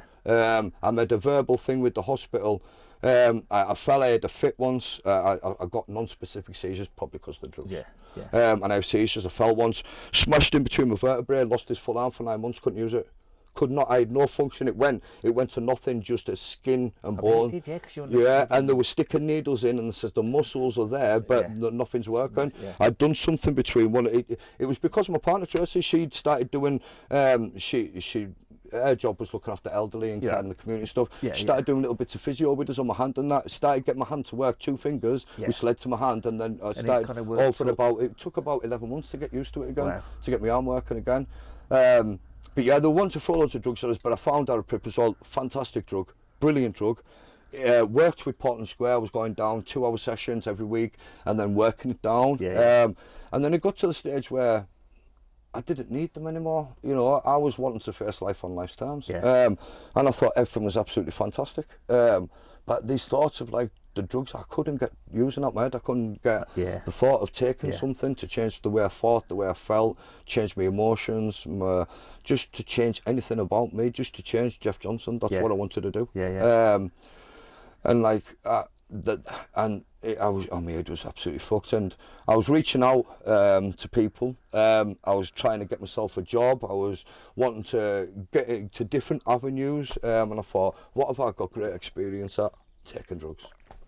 You know, what can I do with that? How can I reverse it? Started reaching out to different places in town and in Carlisle and stuff, and I got some interviews and stuff, and then I connected with an old friend of mine. I can't mention his name, but yeah, he told us about Narcotics Anonymous.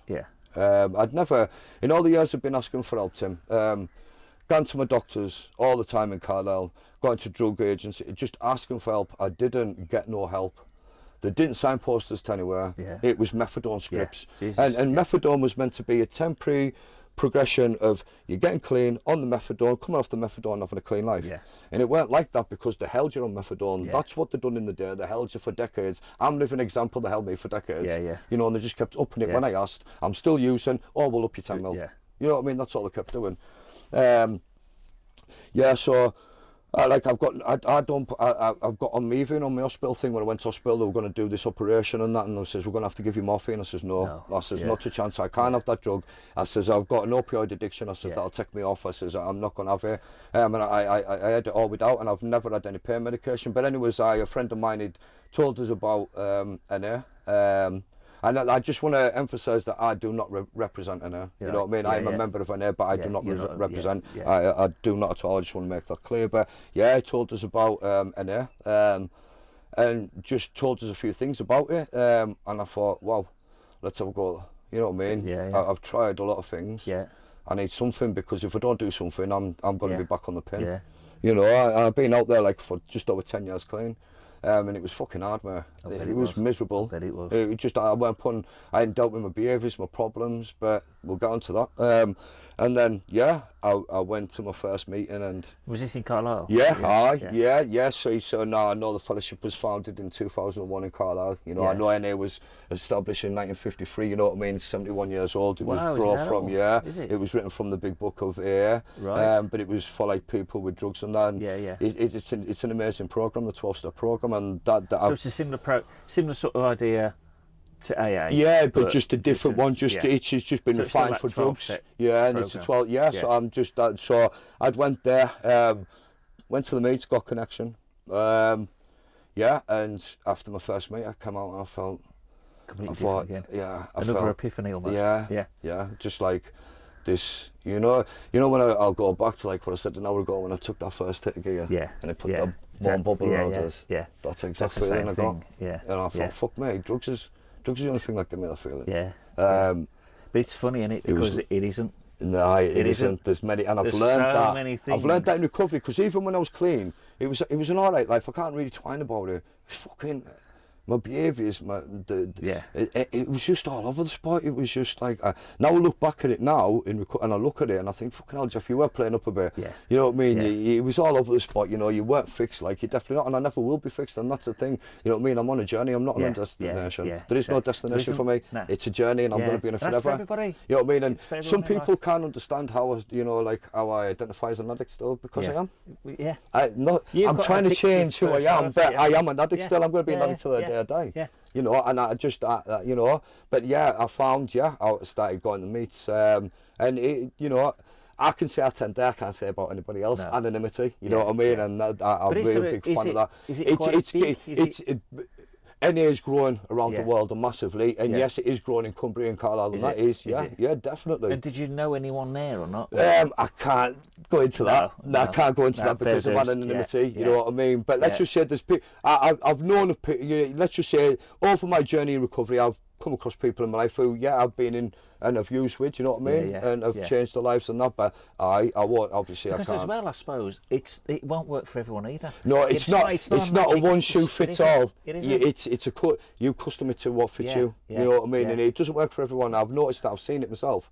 You know what I mean? And I've seen, you know, like, it's a fantastic program. It's set out the way it is, to help us and learn us to deal with a lot of things that we've done. You know what I mean? Would you say as well it's helped you learn those life skills that you missed? Well, I've only been in recovery for 18 months. Have you? Yeah. Have you? Yeah. I've only been, and like I say, What would you say? What do you class as being in recovery though? that's working. So the 10 years prior to being clean, you wouldn't class that as... That's no, but recovery hasn't taken that away. I've still got that, but I've got a lot of clean time. Yeah. But I've only got 18 months of recovery. Whereas when I first, what would you say the difference so the is difference between is when I was clean, I wasn't doing anything about trying to fix what was wrong with me. Right. Yeah. When I've got into recovery, I'm looking at you, the one who caused all the problems. Now I've got to look at you're taking responsibility for everything, and that's what I'm doing. And that's what I'm going to do, work the 12-step program with a sponsor who's worked the 12 steps already. Yeah. I've got a sponsor, I've got service, I do my meetings. And, you know, it's like people, when I first went to my meet 18 months ago, I walked in and I thought, who are these happy clapping God lovers? Yeah. That's what I thought. Yeah, you would. You know what I mean? You would. How the fuck can people who's been afflicted with addiction, how can anyone be happy? Yeah. Because I ain't been happy. Yeah. Yeah. I've had times in my life where it's been happy in these years, being clean, but I've never had that happiness. No. Yeah. And it was just like, but wow. like we just said, drugs don't bring it. No, but life your does. inner self does. And having a look at yourself and having a look at your, just who you are. Yeah. Because like, I don't want to be who I used to be. Nah. Because he was fucked. Yeah. I want to be on a journey to be a better version of myself. Yeah. You know what I mean? I hand a lot of things over to my higher power today. I hand a lot of things over to God. I pray to God quite a lot. Yeah. You know, when I found the rooms, I loved it. I got on great. I got on great with every member. Big shout out to everybody who goes. I love everybody. And is it men, women, young, mixture, old? men, Is it different varieties of it. It's a whole mix of society. All mix of different society, different people, different generations. There's experience and strength and hope in all. We've all got that common goal. We all want to stay clean. Yeah. That's just fantastic. for today. Just for today, I want to stay clean. That's all it is. One day at a time. I don't make big plans. I'm not going to say I'm never going to use drugs again. How can I say that? Because I don't know that. You don't know. I don't know, because this is what I found though. But when I was out there and I was clean, life was all right. It was good, and things were going good. Then they were going shit, and it was horrible. Yeah. When I found down here, I've got a family now. I've got my own. I've got my blood family, my partner, children, kids, and I've got all my family. But I've got a family of people who understand me, people who've walked the same path as me. It's maybe not been the exact same journey. It's almost like but a brothers in arms, isn't it? Yeah. You know, like soldiers that they have been in battle understand together. where we've been and where our addiction. You know, because our addiction. I can't look down on anybody when you're looking up from the gutter, and that's where I've looked up for many years. Yeah. Looking up from the gutter. That's where I've been looking up from. So I don't look down on anyone. You know, anyone, I'll try and help anybody. Anyone who's been like ill with this disease, man. You know what I mean? It is a killer. And this is what we're here for now, It's the biggest serial killer in the world. You know what I mean? He'll take anybody. It doesn't matter who you are. It doesn't. I've met different people in jail and in life, and you know, I've met solicitors. I've met labourers, joiners. I've met doctors. You know what I mean? Who are addicts. You know what I mean? It doesn't care. So don't worry about the people who are walking around, because a lot of these people are addicts and you don't know it. They hide it well. Exactly. You know, because the great thing of addicts that we've got to do is putting this mask on. Yeah. And we can assume everything can be gone tits up, and nuclear bombs exploded. Yeah. But when you walk out the front door, that mask goes on, on, and everything's boom. Yeah. You know, and I've learned to do that, and it's unlearning the behaviours that I've learned. Because all I've got traded into me for 20 odd years, you know, 25, well, over 25 years, I've got this inherited in my DNA of like what I put in there myself is that drugs will fix everything. Yeah. I can fix a problem. This is my best friend, but it isn't my best friend. It's just like, it's that big self-destruct button, but I didn't realise that till I got into recovery. And then I got into recovery, and then, like I say, my bestest friend who I knew for 20 years, he died of an overdose, and I identified his body on the 5th of April last year. Yeah, because when I got clean, when I got into recovery, I got a job. So I volunteer for the Hepatitis C Trust. I go around doing testing events, tests for Hep B, Hep C, HIV. I'm a massive advocate of leaving no one behind, getting the word out there about the missing millions, people infected with the blood that was bought by the government in the 70s and 80s, given as transfusions, haemophiliacs, you know, and people that have suffered. And I've met people right throughout my job over the last 16 months with the Hep C Trust who, like, their lives were changed because of what the government done, you know, and the government have got to own what they've done. They knew what they bought. They knew it was street homeless and prison blood they were buying. They knew when it was tested, and they still gave it out. And I met a gentleman, we were doing a massive event in the Carlisle Town Centre on the Melissa bus last year, and a gentleman had come up to us and he'd lost his wife and son. They were both haemophiliacs, both had blood transfusions, and they both died from hepatitis. You know what I mean? And it just shows you that, like, you know, it just, yet again, another illness that can inflict to anyone. But like, I was just like, I got in touch with the Hep C Trust with a lady called Jane, got in touch with her. I got a job volunteering with them, and I've worked for them for about 16 months. And fantastic. I'm out most days with them, you know what I mean? It's a fantastic job. I also got a job with involvement banking, doing talks at the clinic and places, doing like 15-step challenges, assessing a building and how it looks for the patient as they're using it. I've been a patient myself. And assessing it and what they could improve. Doing talks to all different kinds up to level 7, 8 year students about addiction and mental health. I've turned it around and I'm doing different things. That you first saw in prison. Yeah, I know. It's well, that's it's a little bit different, but it's degree, similar. Yeah, definitely. You know what I mean? You're helping people in all your ways, and I'd imagine as well, because of the shit you've been through, you're talking their language. Yeah. You know what I mean? Well, no one can understand better than another addict. You know what I mean? You're talking the lingo. I bet there's loads of people that are listening to this and are watching it, and they've probably not understood what some of the terms are that you've been mentioning. You know what I mean? They've probably had to Google them. But, but another addict would know instantly that you're not.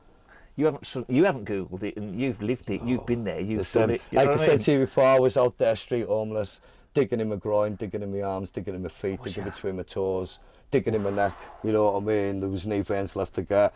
You know, I was caused all the chaos in my hometown. I used in that town. I abused in that town. I caused destruction and chaos in that town. But I live in that town. Yeah. I'm clean in that town. I want to be a beacon to other addicts that you can't have a life. And now you're helping people. But that's all I want to do is carry that message that was freely given to me, because you can lose the desire to stop using drugs. And it is proven you can. You know what I mean? And I don't have to put a substance into my body today to make me feel better about myself, because I've got self-love for myself. You know, I didn't believe in God. Don't get us wrong, Tim. There's many a time when I was doing my rattles, I was praying to God to take us, because I couldn't fucking do the rattling anymore. But you were just, that was just me, just emotions, But now I've invited the love of God into my life now. You know, people, you know, I've got some of my mates that mock us for it. You know, Jeff, the fucking God lover. It's nothing about that. It's just I've invited the loving God into my life. You know, it can be the great outdoors. You know what I mean? Good orderly direction. You know what I mean? A group of druggies. You know what I mean? It's just, there's loads of different words. You know what I mean? There is, but you know, there's just some people though instantly. I mean, some people now instantly will have probably, they might have even turned off because you've mentioned God. Do you know what I mean? But for some people it's a bit of a trigger, isn't it? Yeah. But it's what works for you, and God isn't necessarily religion. No, it's not. Do you know what I mean? And it's not a religious religious program. It's a spiritual program. Exactly, that's the it's difference. nothing to do with religion. That is the It's a difference in a spiritual nutshell. program. It is. There's a You know great what I mean? difference. And whether It's you just call it- I've allowed a God into my life Yeah. because when I've looked at where I've been with my life, Tim, the overdose has been in rushed into hospital, infections around my heart, blood clots on my lungs, you know, sepsis, trying to hang myself and that. Who else has been looking after us? Yeah. Someone's been keeping There's an a eye out for higher me power. today. Yeah. Someone's been Yeah. keeping an eye out for Yeah. us, Yeah. and that's my higher power. Yeah. So I hand a lot of stuff over to him. I pray to God. I pray to God multiple times a day. The minute I wake up, I pray to God for some guidance, hope, Yeah. and strength to get us on through the day. And for gratitude. Yeah, 'cause well, you spoke about gratitude, that. and I'm grateful. I'm telling him the things that I'm grateful for. I ask him to look after my family, friends, and loved Yeah. ones. Pray for the still suffering addict. Yeah. You know what I mean? Hope that they find the light. You know Yeah. what I mean? Because all I want, if I could bottle what I've learned and give it away.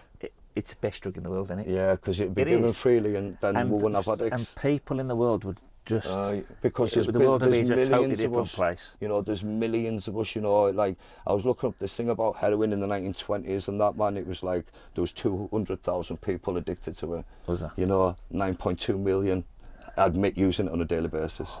You know what I mean? On a daily basis. Just in this country. You know, is it? No, I've just been looking at some of the Have stats you? about Have it. you? But Right. just going back over 100 Yeah, years, yeah. it was used as a 200,000, it was used yeah. as a proper thing, you Yeah. know, proper medicine. And then boom, Yeah. we've got all these years Yeah. forward, and there's millions of people Yeah. smoking, injecting, you know what I What do mean, you or think it whatever. is? Do you think it's the human condition? Because we've always, as a species, I mean, going back to what, to the 1800s, there was opium dens, wasn't Yeah. there? And then there's always been alcohol, and I know we kind of used to drink beer and stuff because the water was so shit. Yeah, so it was high. Yeah. That was one of the reasons that people used to drink beer. You know, kids Yeah. used to drink beer Aye, they in were the brought up mornings, drinking it, yeah. you know, wine and stuff like that. But have we, as a species, do we have to find a way of escaping reality? Yeah, do you think? that's what it is, because I think people are, you know, people don't understand when I go on about being grateful and having gratitude, you know what I mean? Because, like, until you've been where I've been and you've seen what I've seen and you are where I am now, Yeah. you might not understand that, but I've got great gratitude in my life. I'm very grateful for everything that I've got today has been God's plan. You know Yeah. what I mean? It's like, I wasn't long into recovery. My best friend died of an overdose. I identified his body. The obsession to use drugs was all over me like chicken pox. Yeah. I wanted to, the desire was there. Just like an itch. Yeah, and it Yeah. was just like, come on. Yeah. It'll fix everything. It'll Yeah. stop you feeling. You won't feel that pain anymore. Yeah, yeah. You won't feel the grief on that. It'll stop you crying. It'll make Yeah. you feel better. Yeah. But all I'm doing is hitting self-destruct button again. Yeah, You know yeah. what I mean? And I understand that. I reached out to some people, some great friends that I've got in the fellowship, and I asked them for some hope, strength, and guidance, and they gave us it. Yeah. They stopped us using that day. Yeah. You know what I mean? And I wanted to use. I wanted to take drugs that day. Pardon me. And then I was at last year, 26th of September, I was doing a testing event at a local drug and alcohol service in Carlisle. Yeah. And I was there, and my mum had rang us to say that my brother Wayne, not an addiction Wayne, Wayne and my sister Donna not an addiction, they're not, just me and Darren were, unfortunately. Wayne was getting worked on in Leeds Hospital. He'd moved down to Leeds many years ago with his wife Hannah, and they had 2 children, my niece and nephew, and yeah, he got COVID on the Sunday. He'd had all his immunisations and everything. Yeah. He'd had all his jabs and he's up to date shit and that, and he got COVID, so they took him into hospital. He was complaining of real bright lights, he couldn't see properly. So on the Monday, they'd sent him for the wrong test at the hospital anyways. Well, I'm not going to get into the legalities of it all, because it's not for me, that's for other people to do with. But he was meant to go for some scan, it didn't happen. Yeah. And he ended up with a chest x-ray instead, and he didn't get a brain scan. 8 o'clock that morning he was dead. A brain tumour had blood clot had went up to his brain and killed him, stone dead. Yeah. So that morning, yeah, my mum's rang us, and she told us while I'm at this drug and alcohol services testing, and she says, they're working on Wayne. So I just walked out the place that I was at, and I was with somebody else that I says, you need to go home. And I was running on robot, to be honest with you, Tim. I was running on just pure, like, I was like a robot, autopilot, And I was just autopilot kicked in, and I was just like, you're going to have to go. And I ran to somebody from the fellowship, a good friend of mine who knows who he is. And I just broke down in tears on him, and I just said, I says, I think my brother's dead. Yeah. And he was like, you need to go. And my tracer came and picked us up. I went over to my parents' house, and yeah, it was verified that he'd passed away. So we went down to Leeds to see him. I went down to Leeds. I spent a good few hours with him, sat with him, cried with him, gave him a kiss and cuddle. Told him how much I loved him. I made a bedside amends, which you don't do till later on with the programme, but I needed to do that with him there and then. Needed to say sorry for the pain that I caused him through my addiction and making him leave Carlisle, because my little brother left Carlisle because of me and my brother. Did he? Yeah, he fucked off to Leeds. I don't blame him. He couldn't handle it, man. And I don't blame him, you know what I mean? I'm not saying I had the most great, fantastic relationship with my kin. I've never really had a fantastic relationship with my siblings. No. You know what I mean? Because of my addiction. Yeah. It's loads better than it used to be. Yeah. But yeah, he'd fucking passed away. I spent some time with him. And he was just young. 42. He was turning 43 in November. You know what I mean? It's just before his birthday. So my mum and dad's took it hard. You know what I mean? My dad's like old stubborn ass. He thinks he knows better, he'll bury it. Yeah. My mum just can't deal with the grief. You know, she's lost her son, and I don't understand that, because I've only lost a brother. I've lost loads of people to addiction. Yeah. You know what I mean? I've lost loads of people. I've put too many people in ground, more than people I can remember. You know what I mean? And that's the truth. But I didn't give a fuck then, because I was in addiction. No. I was just at this stone armour. It was just like this impenetrable armour. Nothing could bother us.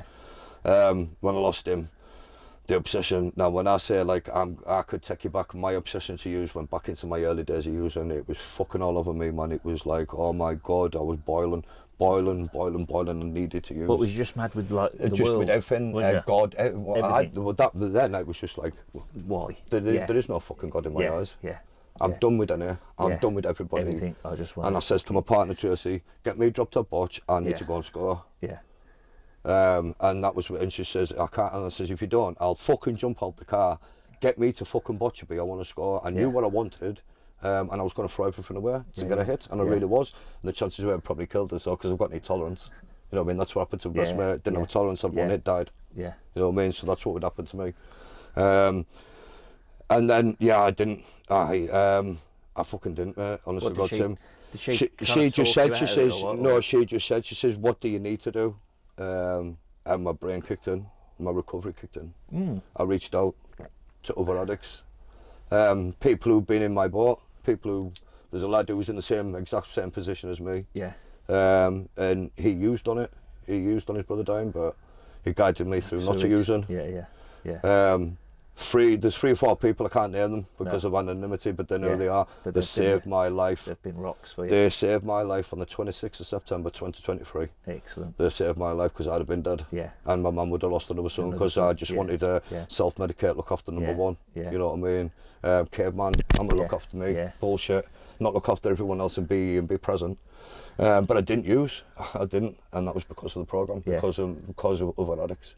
You know what I mean? And I always think that, you know, you put a group of addicts together and that, and we can all fucking work together. It works, man. A dysfunctional. So I've heard this said by someone. It's like a dysfunctional patchwork family, but will work. Yeah. You know what I mean? And it will, because you've all got that core of that addiction. Yeah. But you've all got your own little skills that you bring to the table. There's great people, man. There's great people trying to get. And you know, it's like whether you've got 1 day clean or fucking 50 years clean, man, I put you on a pedestal because like you're trying. You know what I mean? You're trying. Anyone who can put a drug down and go, right, what do we do next? There's help out there. There's guidance. You know what I mean? And that's any drug, innit? Any drug. Alcohol, drugs, sex, gambling, shopping. You know, fucking social media. And, you know, there's too many people, kids nowadays, that are fucking addicted to this FaceTime, likes and want. And just to be, now I'm glad that we grew up in a time when we didn't have mobile phones and all that bullshit, more social media. You know, I remember mobile phones coming in, they were fucking like that, weren't they? They were like, you know what I mean? Jesus. And then I remember when I got my first one, it was about that big still, man. It was just ridiculous, you know what I mean? But yeah, it was just, I just wish anyone, you know, I just love anyone, you know, to not to go through, just not to suffer what I've had to do, not to suffer, because, you know, I see different ages, different varieties, different groups of people, man, and if anything, like, I'm a great advocate of, like, I can't promote it because it's attraction rather than promotion. You know, we can't promote it, but like I just let people see the way I'm living my life, the way I present myself, the way I act. And if people ask what you're doing, I tell them what I'm doing. You know what I mean? I'm not shy about saying it. When we go out for meals, me and my partner and that, I don't drink or anything. You know what I mean? I'll sometimes have a zero. You know, just to like feel like I'm fitting in. I do. But it doesn't really bother us. I go like with some of the clientele that we test. I go into people's houses. There's smells of drugs around. You know, heroin, crack and stuff like that. You know what I mean? Some people it could be a trigger. But I think, because like I've got some recovery behind us, I know, and you know what? It's just let's take right. I've got some good recovery. I've got some clean time and that. But if you take all that away, there was one thing that I promised my mum and dad when I got out of jail, man. I would never fucking take drugs again and fuck their lives up. And like I look at my mum and dad's face today, and I see them smiling behind the eyes, and maybe people can't understand what I mean, but there's a brightness behind the eyes that shines brighter than the sun. And they're proud of us, man. The eyes are the windows to the soul. They are. Aren't they? Yeah. Now, and my mum and dad have got great pride in me today. I can tell if someone's smiling, but they're not. Because the eyes say everything, don't they? I'm a great advocate of that. I read, anyone can talk verbal diarrhea, but your eyes and your body say something else. You know what I mean? So I'm a great reader of that, and I'm just being that wise, and I've been in jail and stuff, and I used to do listeners courses in jail, so I'd go listen to people on suicide watch and that, and but then unfortunately you'd be around sex offenders, you know what I mean, and like I'm to listen to their stuff, and it's like, whoa, man, fuck, enough's enough, mate. You know what I mean? I don't mind doing things, but you know, enough's enough and that. But yeah, so I didn't use then. I didn't use when I lost my brother. I didn't. I wanted to use. I wanted to just wrap myself up in that little warm bubble and just say, no, everything, get away, everybody get away, you know, and I wanted to do that, but I didn't do that because I had some other people, you know. Well, you've got this family, you've got this extended family now. I've got my recovery family and I've got my family, and like my family understand what I've got to do about my recovery. Anything that I put in front of my, anything that I stick in front of my recovery, I'm going to lose. Because like if I put my family's, my loved ones, my job, anything in front of that, it takes over, my recovery goes down, I'll be back out the door. But some stupid idea, some suggestion in my head, it doesn't have to be a bad thing. That's the thing, Tim. Addicts don't use just because things are going bad, we can use because things are going great. We, you know, things, we're getting married, you know, there's no excuse, there's every excuse under the sun for an addict to use. You know, the good, the bad, the ugly, we'll look for a justification in it. But I don't do that today. I know, you know, there's what, you know, I'm a great advocate about this. We've got a choice today. I've got a choice whether I use. So whether I leave here and think this has gone great and I fuck off home and go take something, then I've got a choice. I've made the choice to do that. In addiction, I didn't feel I had a choice because the affliction of the necessity to take that drug because I felt I was going to die, I couldn't live without. But because I've got clean, because I've got recovery, I look at that and I don't have to do that anymore.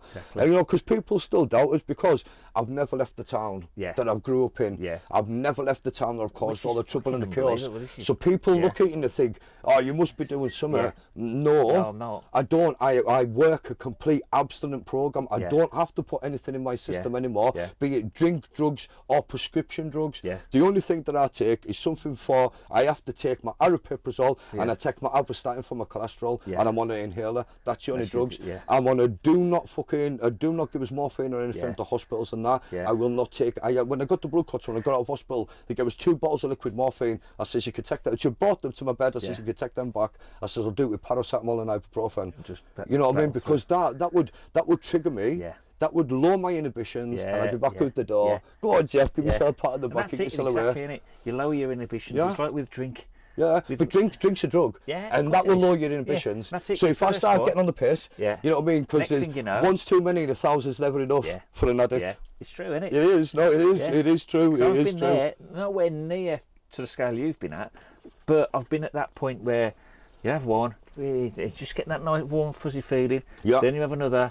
Next thing you know, fucking half a bottle of whiskey's gone. That's it. And like people say about like, you know, addicts and that trauma. There's a lot of addicts have suffered mental health traumas and that. But there's a lot of addicts that haven't as well.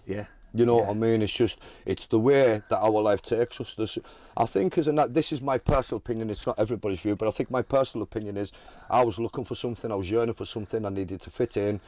And when I found drugs and drink, It made me fit in. It made me come out my shell. Yeah. It made me feel like I belonged. Yeah, That I fitted in. That I had friends. I was loved. There was care. There was affection, attention.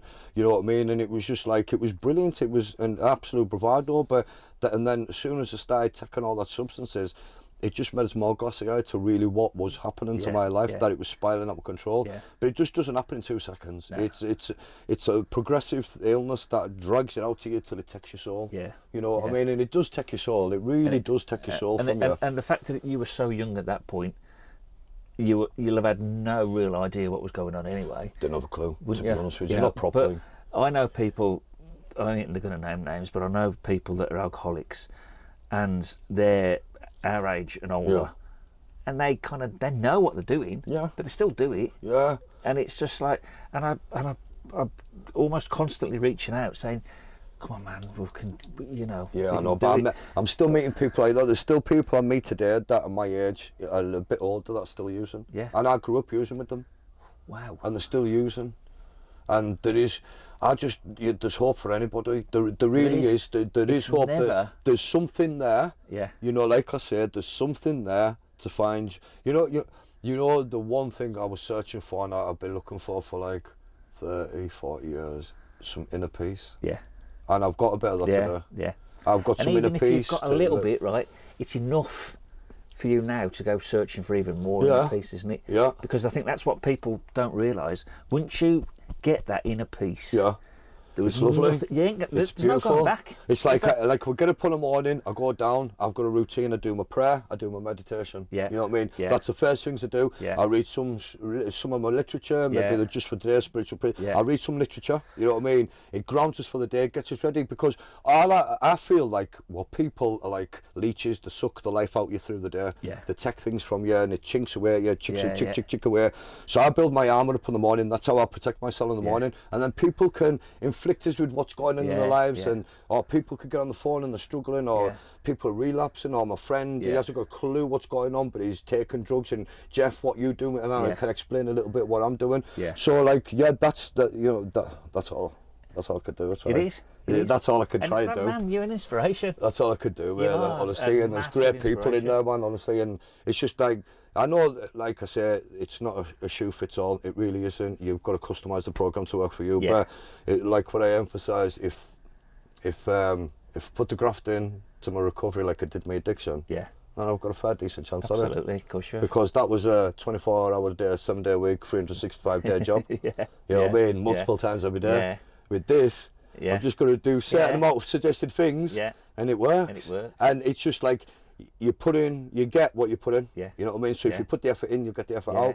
So like today, I don't have to use drugs. You know what I mean? I don't have to run and hide and be that deceitful liar, the manipulator, you know what I mean, the narcissist, you know what I mean? Today, doesn't your life feel so much better not having to do that? No. Because when you were back then, that was just your normal routine, wasn't it? Yeah. You didn't think anything, you didn't think twice about doing it. No. You didn't think twice about lying, being deceitful, stealing. It was second nature. It come off. Honest to God, just you were sleeping, I'd take your eyes out your head. Yeah. You know what I mean? Honestly, I wouldn't give a shit. But now it's a total different thing. Isn't it? You know what I mean? I've like when I'm working and like I go over to Cumbria and you know I travel all over with the job that I'm doing.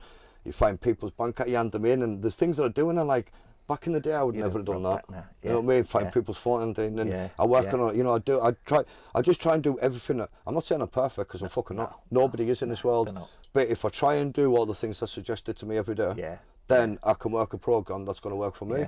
And that's all I'm trying to do is just work something into my life. You know, like, because like, I'm not one of them people, like, I've got to see it to believe it. You know what I mean? Because like, where I've been, if you've been where I've been, you've been to the depths of depravity, you've been to hell. There's only one place you can't fucking go, and that's up, man. Because once you've hit rock bottom, there's nowhere else you can go, man. And I've suffered, I've tried to dig myself to China. You know what I mean? I have, like Australia, I've been trying to get there loads of times. But you know what I mean? For the I don't know, for the love of God, I haven't got there. You know what I mean? And it's just like that's a great thing to do. You know what I mean? It's just, like I was said to you before, some of my boys and that they're like, oh fucking hell, Jeff, man, get into God and that. But like, I don't need to see. You know, I don't think it's this big old white mushroom just playing a harp, big beard, and it's, come on, Jeff, welcome to the pearly gates. I don't, you know what I mean? No, I just hope that there's something, you know, there's something afterwards, you know, and. you know, like I believe, you know, like I've said, man, the devil's took me, you know, devil and the addiction go together. You know what I mean? It's his voice that keeps calling me down there. You know what I mean? Come play along, you know. Come and sin, you know what I mean? And that's where he wants us. But if I just invite loving God into my life, I do it every day, you know what I mean?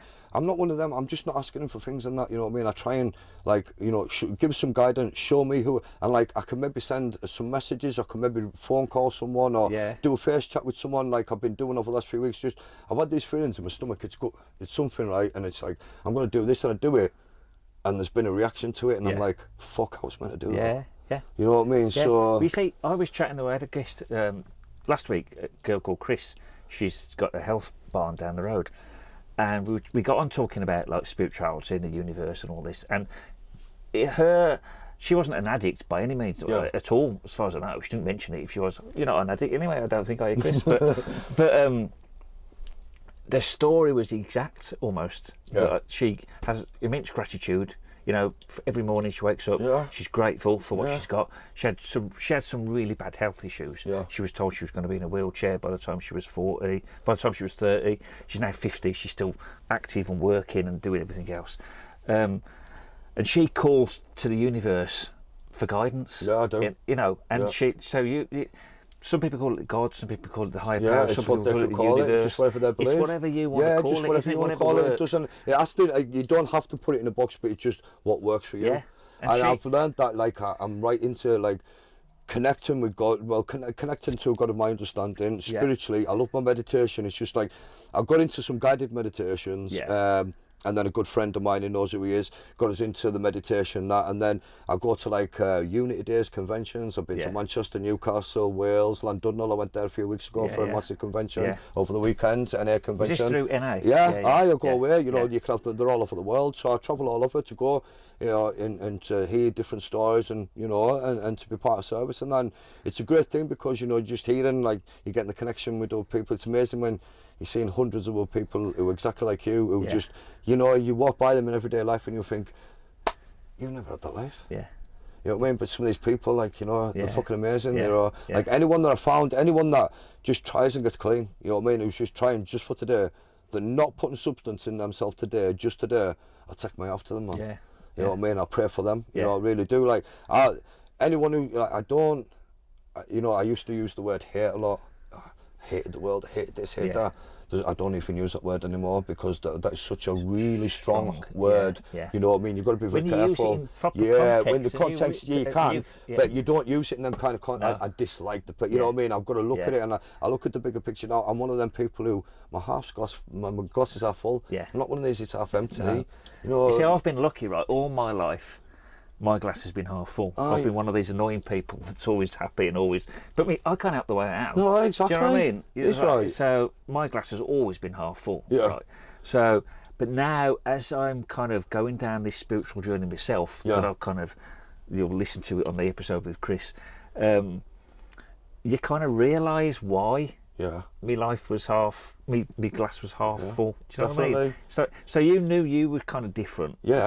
I knew I was different, but for different reasons. And I think it's not until you reach a certain level of, what would you call it? A level of awakening? Would you call it? That you think, fucking hell.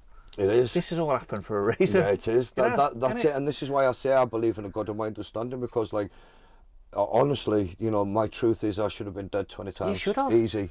And I haven't. And it's like, you know, I questioned it when I lost my brother, especially when I lost Wayne. You know what I mean? It's like, I'm done with it. I'm done with God. How can there be a God? You know what I mean? If it's took my brother off us. And I really struggled for a couple of weeks. I struggled. I didn't pray, didn't do my meditation. I disconnected, didn't contact people. Started reclusing into myself. I wasn't really... I disassociated myself with people. I really did, in humanity. I wasn't able to grieve. I'm still haven't grieved for my brother properly. And I know it's a process, you know what I mean? And I know it is, but when I lost my Adam, it was just, for them few weeks, I was in pure grief. I was hurt and uncontrollably crying, and I went through that cycle of grief. When I lost Wayne, I haven't gone through that. I don't think I've gone through that cycle of grief.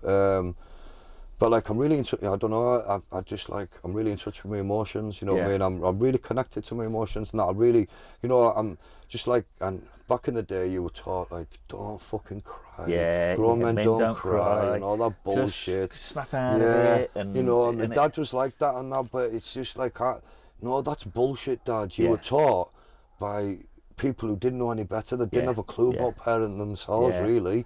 You know what I mean? You nurture your child, you love your child, you know.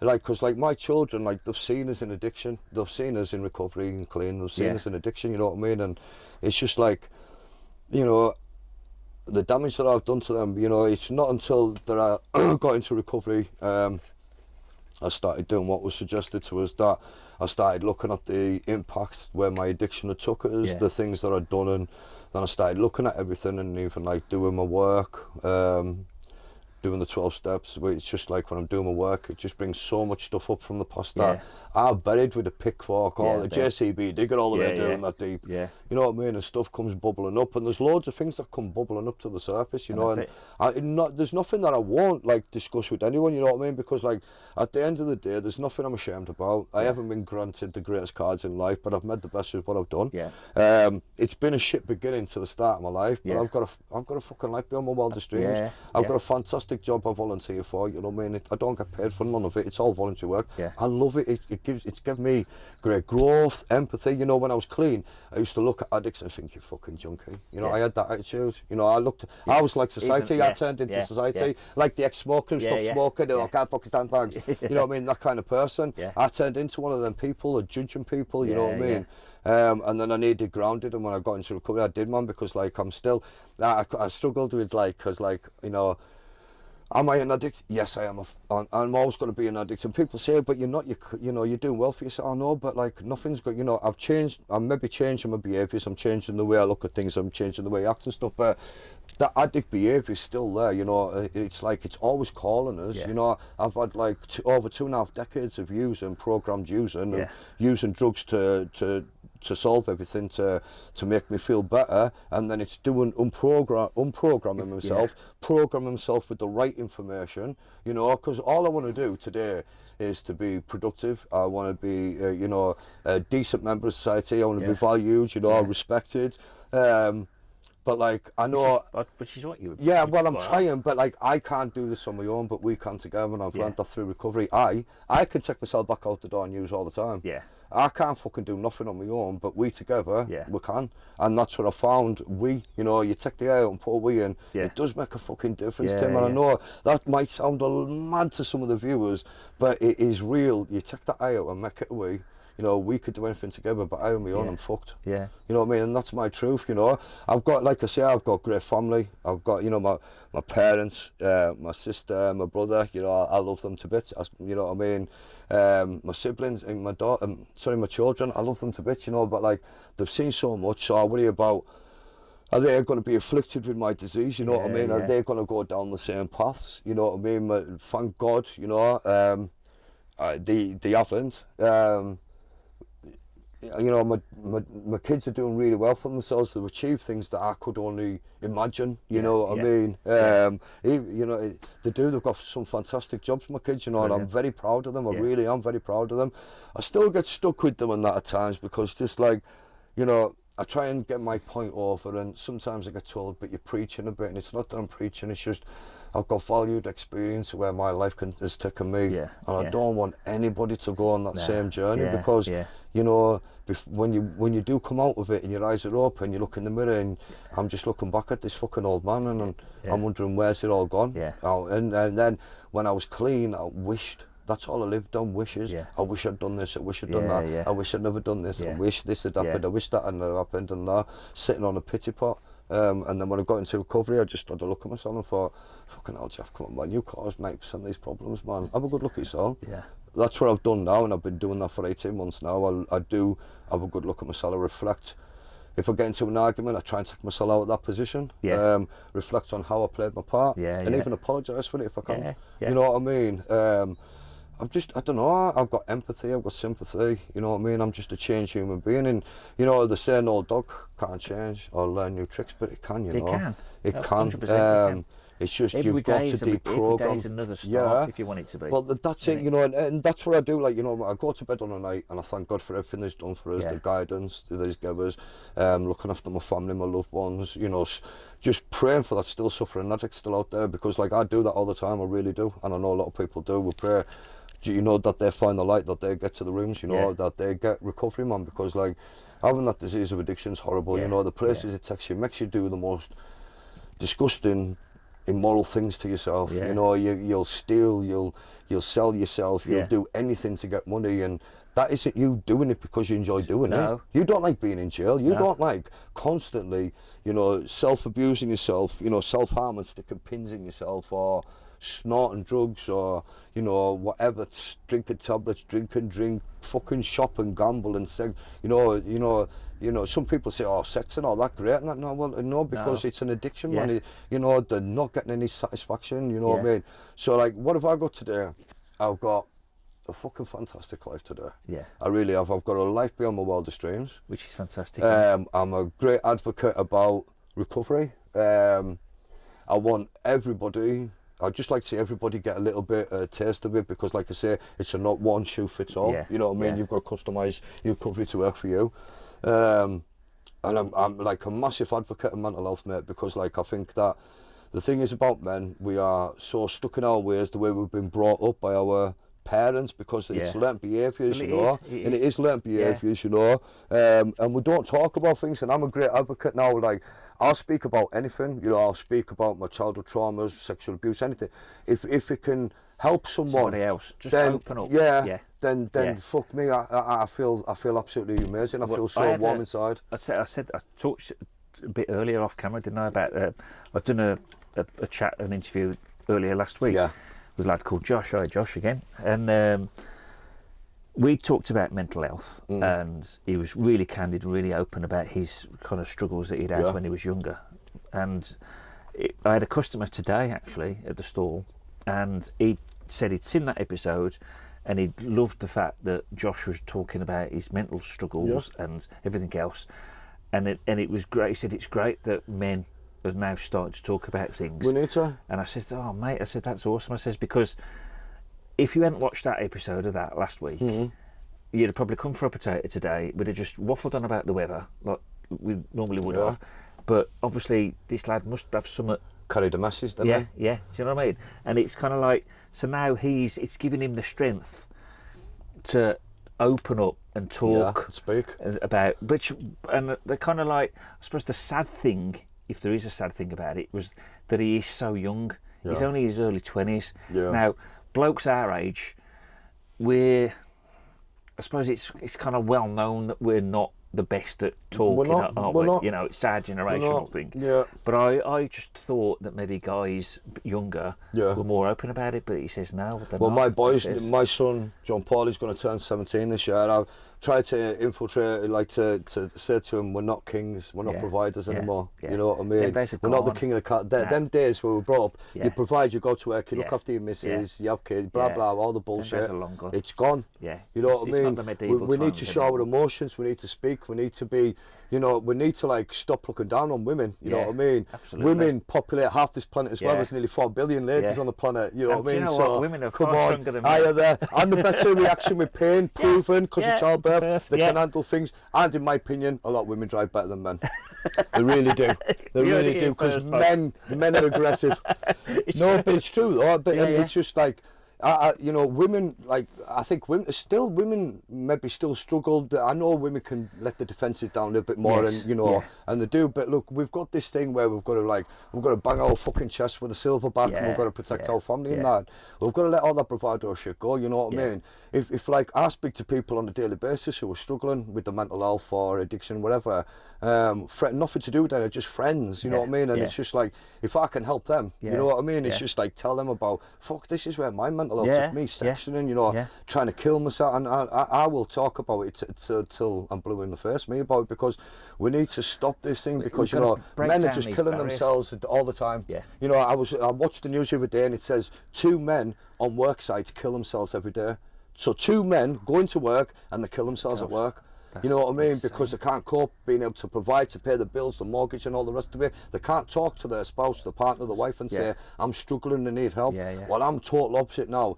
If like, I used to be one of them, I used to be one, and my dad brought us up that way, and I'm not saying my dad brought us up wrong, he just brought us up the way he was brought up, but like I've had to change it, like I've had to change the cycle, to break the cycle so my kids don't do what I've done, because like, you know, they see me, they're like, when I was in addiction and my kids were taken off as my daughters, they lived across the road with my mum and dad, straight across the road from us, man. And they're seeing years of my house getting bust, me going to prison and come and seeing us in prison. You know what I mean? And it's like, fucking hell, these are the things that I've handed that down to my children. I've inflicted you've given them those memories. Yeah, and it's not the fucking right memories to give them, you know. So like anything I do today, I try and do, you know, I look at what I do, and like if I do something wrong, I'll reflect and I'll apologise about it. I'll see my part in it, you know, and I will try. I really will try. But like, I'm an advocate for men. We do need to talk more. We do, you know, and that's what we're doing now. We get in touch with our feelings, and you know, and people say, no, you know, it's like, you know, like people, like Tim, people take the piss on me. Jeff, look at you, fucking got tattoos, you got a bald head, you wear nail fucking polish and that. Are you wired right? I'm a heterosexual man, I'm very comfortable with my sex. Men have been wearing makeup for thousands of years, what's wrong with you? You know what I mean? It's you that's got the problem, not me. You know what I mean? I'm very comfortable. I know, exactly, in there. Stop judging. Look at yourself, reflect. Exactly. You know what I mean? But no, but like, honestly, it's just, mentally, if we don't talk about it, we are going to keep doing these stupid things and not coping, and we get to the last resort and we think, but everything's fine. If we take ourselves out the picture and we kill ourselves, everything's fine. Well, it's all fine and dandy for you to do that, lads, but you're leaving everybody else with all the misery and the grief, man, and that's not fair to inflict that on them. It really isn't. It isn't. You know, because it's not what you've, it's what you leave behind. You know what I mean? The amount of, because I used to be in the fire service, so the amount of like people I've had to cut down from hanging from trees. Jesus, you know what I mean? And so it's not just the family that they're destroying. There's a lot of people, the public and everything. You know, it's your emergency services that have to deal with the cleaning up the mess afterwards. You know, and they maybe need counselling because of things they see. There's a knock-on effect, you know, there is a queer knock-on effect, man. It's like dropping a pebble in the pond and just watching them ripples, and you don't understand how big the ripples are going because you've already took it on life, you know, and all them ripples are going out. I've been around it, I've been around people who have killed themselves because of not being able to cope with the mental health, and the misery that they're leaving for their loved ones is just heartbreaking. It's just... And the really sad thing is that the fact that it could have just took a conversation like this, couldn't it? Oh, it's simple. It could have just took... You know, they're going about this big waiting list, and I understand that this government, man, for Christ's sake, they've had 15 years of power, and it's just, there's a pittance given of it to mental health, addiction, you know, anything. And because, let's look at the root source of this, right? This ain't just about illegal drugs. This is about the drugs the government, doctors have been dishing out for decades. For decades have been doing it. Legal prescription, boom, there you go, and they've been fine about it for generations and generations. I mean, now they're looking at it and thinking, no, we've got to classify all these different things, and we've got to do this, that and the other. You should have started doing things a long time ago, you know what I mean? That's my opinion. But now you just need to throw, I know we've got the NHS, we've got all these different things going on, and there's only one pot of money. But if you want men still taking their own lives, and women and young adults killing themselves because they can't talk, they've got nowhere to go to, let's try and get the waiting list down. A first assessment done within 72 hours, and then try and signpost them to the next people. Try and get them moved on, so we're getting them the initial dealt with and move them on to somewhere where we can get them help, man. Because if I hadn't got the help and I'd done, I'd have tapped out me. I'd have fucking topped myself this time, and I'd have made sure no one fun us. I remember once doing it, planning it. I'd sent my ex-wife out with my daughter at the time, and I'd rang my mum and dad. My dad had clicked onto something that I'd said. I thought I didn't even give him a fucking jiggy of it. I thought I didn't even know what I was doing, and they came over and caught us at my house hanging myself. No. Yeah, honestly. Honest to God, man, and that was without me, but like that was with me not even taking drugs. It's just like I was so fucked. I needed, like, I thought I can't feel like this, and I'm sick of making all these people feel miserable. I just want to go. I just enough's enough. I want to end it, and then I'm not hurting anybody anymore. You know what I mean? My selfish fucking, you know, my selfish mind and that. But it's just one of them. No, man. It's just like. But all it takes is a conversation. Yeah, it is a simple conversation, meeting for a coffee, a text message, man. Me head's battered if you've got 5 minutes to talk. That's all it takes. that is honestly, all it takes. because like I say to anybody that comes into my life, I'll give them my number. Yeah. If you're struggling, pick up the phone. I will always pick it up, and I've never not picked it up. Yeah. And if I can't, I'll send them a quick message saying, I will ring you in 5 minutes. Yeah. You know what I mean? Let me get away from work and let's get away. Because I know that phone call might be the difference between me and them not Literally using. life or death. Life or death. Yeah, literally. You know what I mean? So that is, it's fucking important to me, man. And the only thing I can give away is what I was freely given. The message. You know what I mean? And that's what I'm trying to do, is carry the message that, you know, you don't have to use drugs today. You know, that we've got choices today, you know, we don't have to. I just feel that we, you know, especially like, I see a lot of young people through my jobs there, right? And the notebook kids, and I think, if you get at it now and have a chance of recovery, then you might have a chance of a fucking life and not doing the mistakes that I've made. Because like, I didn't want to end up in jail for like nearly 10 years of my life for 3 sentences. You know what I mean? I didn't want to destroy all my kids' lives. I didn't want to destroy any of my fucking partners. I did not set out. I used to blame my mum and dad, you know, in addiction. I used to say to them, I fucking hate you for giving birth to me, because if I hadn't been born, I would never have went through this. I used to blame my mum. I would blame everybody apart from myself. You know what I mean? And it was just one of the things. It was like when, obviously when that sexual abuse happened to us when I was 14, I said nothing to nobody. I buried it down, cracked on with my life, and then it was on my 40th birthday. 26 years had elapsed. And on my 40th birthday, I'd been clean for like 3 or 4 years. And I'm like, I came down on my birthday and I just sat there and I just started crying. My dad's like, what the fuck's wrong with you? And I says, this person, I says, and I told him what he'd done. And I told him how long it went on for. And then my dad hit the roof, and he was just one of them as usual. I think I'm not slagging my dad. I love my dad to bits. He's the greatest fucking man in the world, you know what I mean? He is God to me, that man, you know what I mean? But he was one of them advocates. If you told me I could have done this, I'd have sorted it my way. I'd have fucking killed him. I'd have buried this. I'd have lost my dad to prison. So like I didn't weigh up the pros and cons at the time. At the time, I just knew to keep my mouth shut. You know what I mean? I just knew. And then I told him, and he went off, and it caused a lot of trouble and stuff. And then this person's dead. They died. You know what I mean? They died many years ago. You know what I mean? But I forgive them. You know what I mean? I couldn't do it when I was clean. When I found recovery, I forgive them for what they've done, because they were fucked. What they've done to me, they were the sick person, not me. I'd done nothing wrong. I weren't giving out no signals, nothing wrong. I was innocent in all of it, you know what I mean? And I believe that everyone is like, because people say, people are born with, there's a lot of people say people are born with the addiction, disease of addiction. People learn it through trauma, inherited traits, you know, things we're looking for, whatever, and that. I don't know, I think, my personal opinion, this is my personal opinion, I think we're all born innocent. I think a lot of the behaviours that we learn, or we're searching, yearning for something that we're missing out on, or we think we're missing out on. Love, affection, attention, good parenting, I don't know what it is.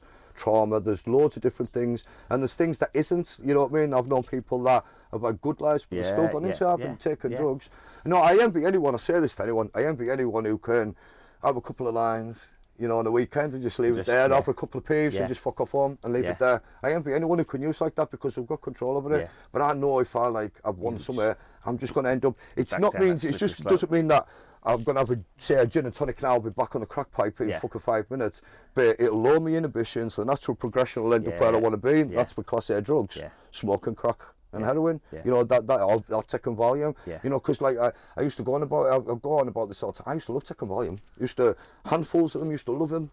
You know what I mean? And being off my face and walking down the street, mumbling bullshit and getting locked up. And I used to think, wake up in the police cells and think, well, what am I locked up for this time? And then they tell us, I fucking didn't. Well, you should have seen the state here. And I fucking did. I'll be out the next day doing exactly the same. You know what I mean? And I didn't really care, you know. And I used to think, you know, I never had mirrors. I didn't like mirrors, because if I saw the mirror, I saw what I really looked at. But in my head, I looked fit and healthy. You know what I mean? I was like, boom. But still 10 men, but I wasn't. I was just a walking skeleton. Walking pure. I was a fucked up, broken, messed up, spiritually, emotionally, physically broken. You know what I mean? And now. I was, and now, no man, because like I plug in, I connect, I get my spirituality. You know what I mean? I pray to God, I do my meditation, I get, you know, sometimes I could get into this Zen place where I meditate and I can see myself as a dragon leaving my body. You know what I mean? And it's like these amazing things that I'm seeing. It's like, and that's this is that's the best without drug. drugs. Exactly. This is the best. That, That's know, what people life, don't understand. You know what I always want you to achieve. There's one goal I want you to achieve. To face life on life's terms, and I feel that I'm trying to do that now. You know what I mean? And like I say, I'm not on a destination. My recovery is not a destination. There's not like 6 months I'm cured. I'm never cured. You know what I mean? There is no cure for You're it. just enjoying the journey of life now, I'm enjoying what I've got now, and like I say, if I can carry that message that was freely given to me, I'll do that. I'm a great advocate about there is a life after addiction.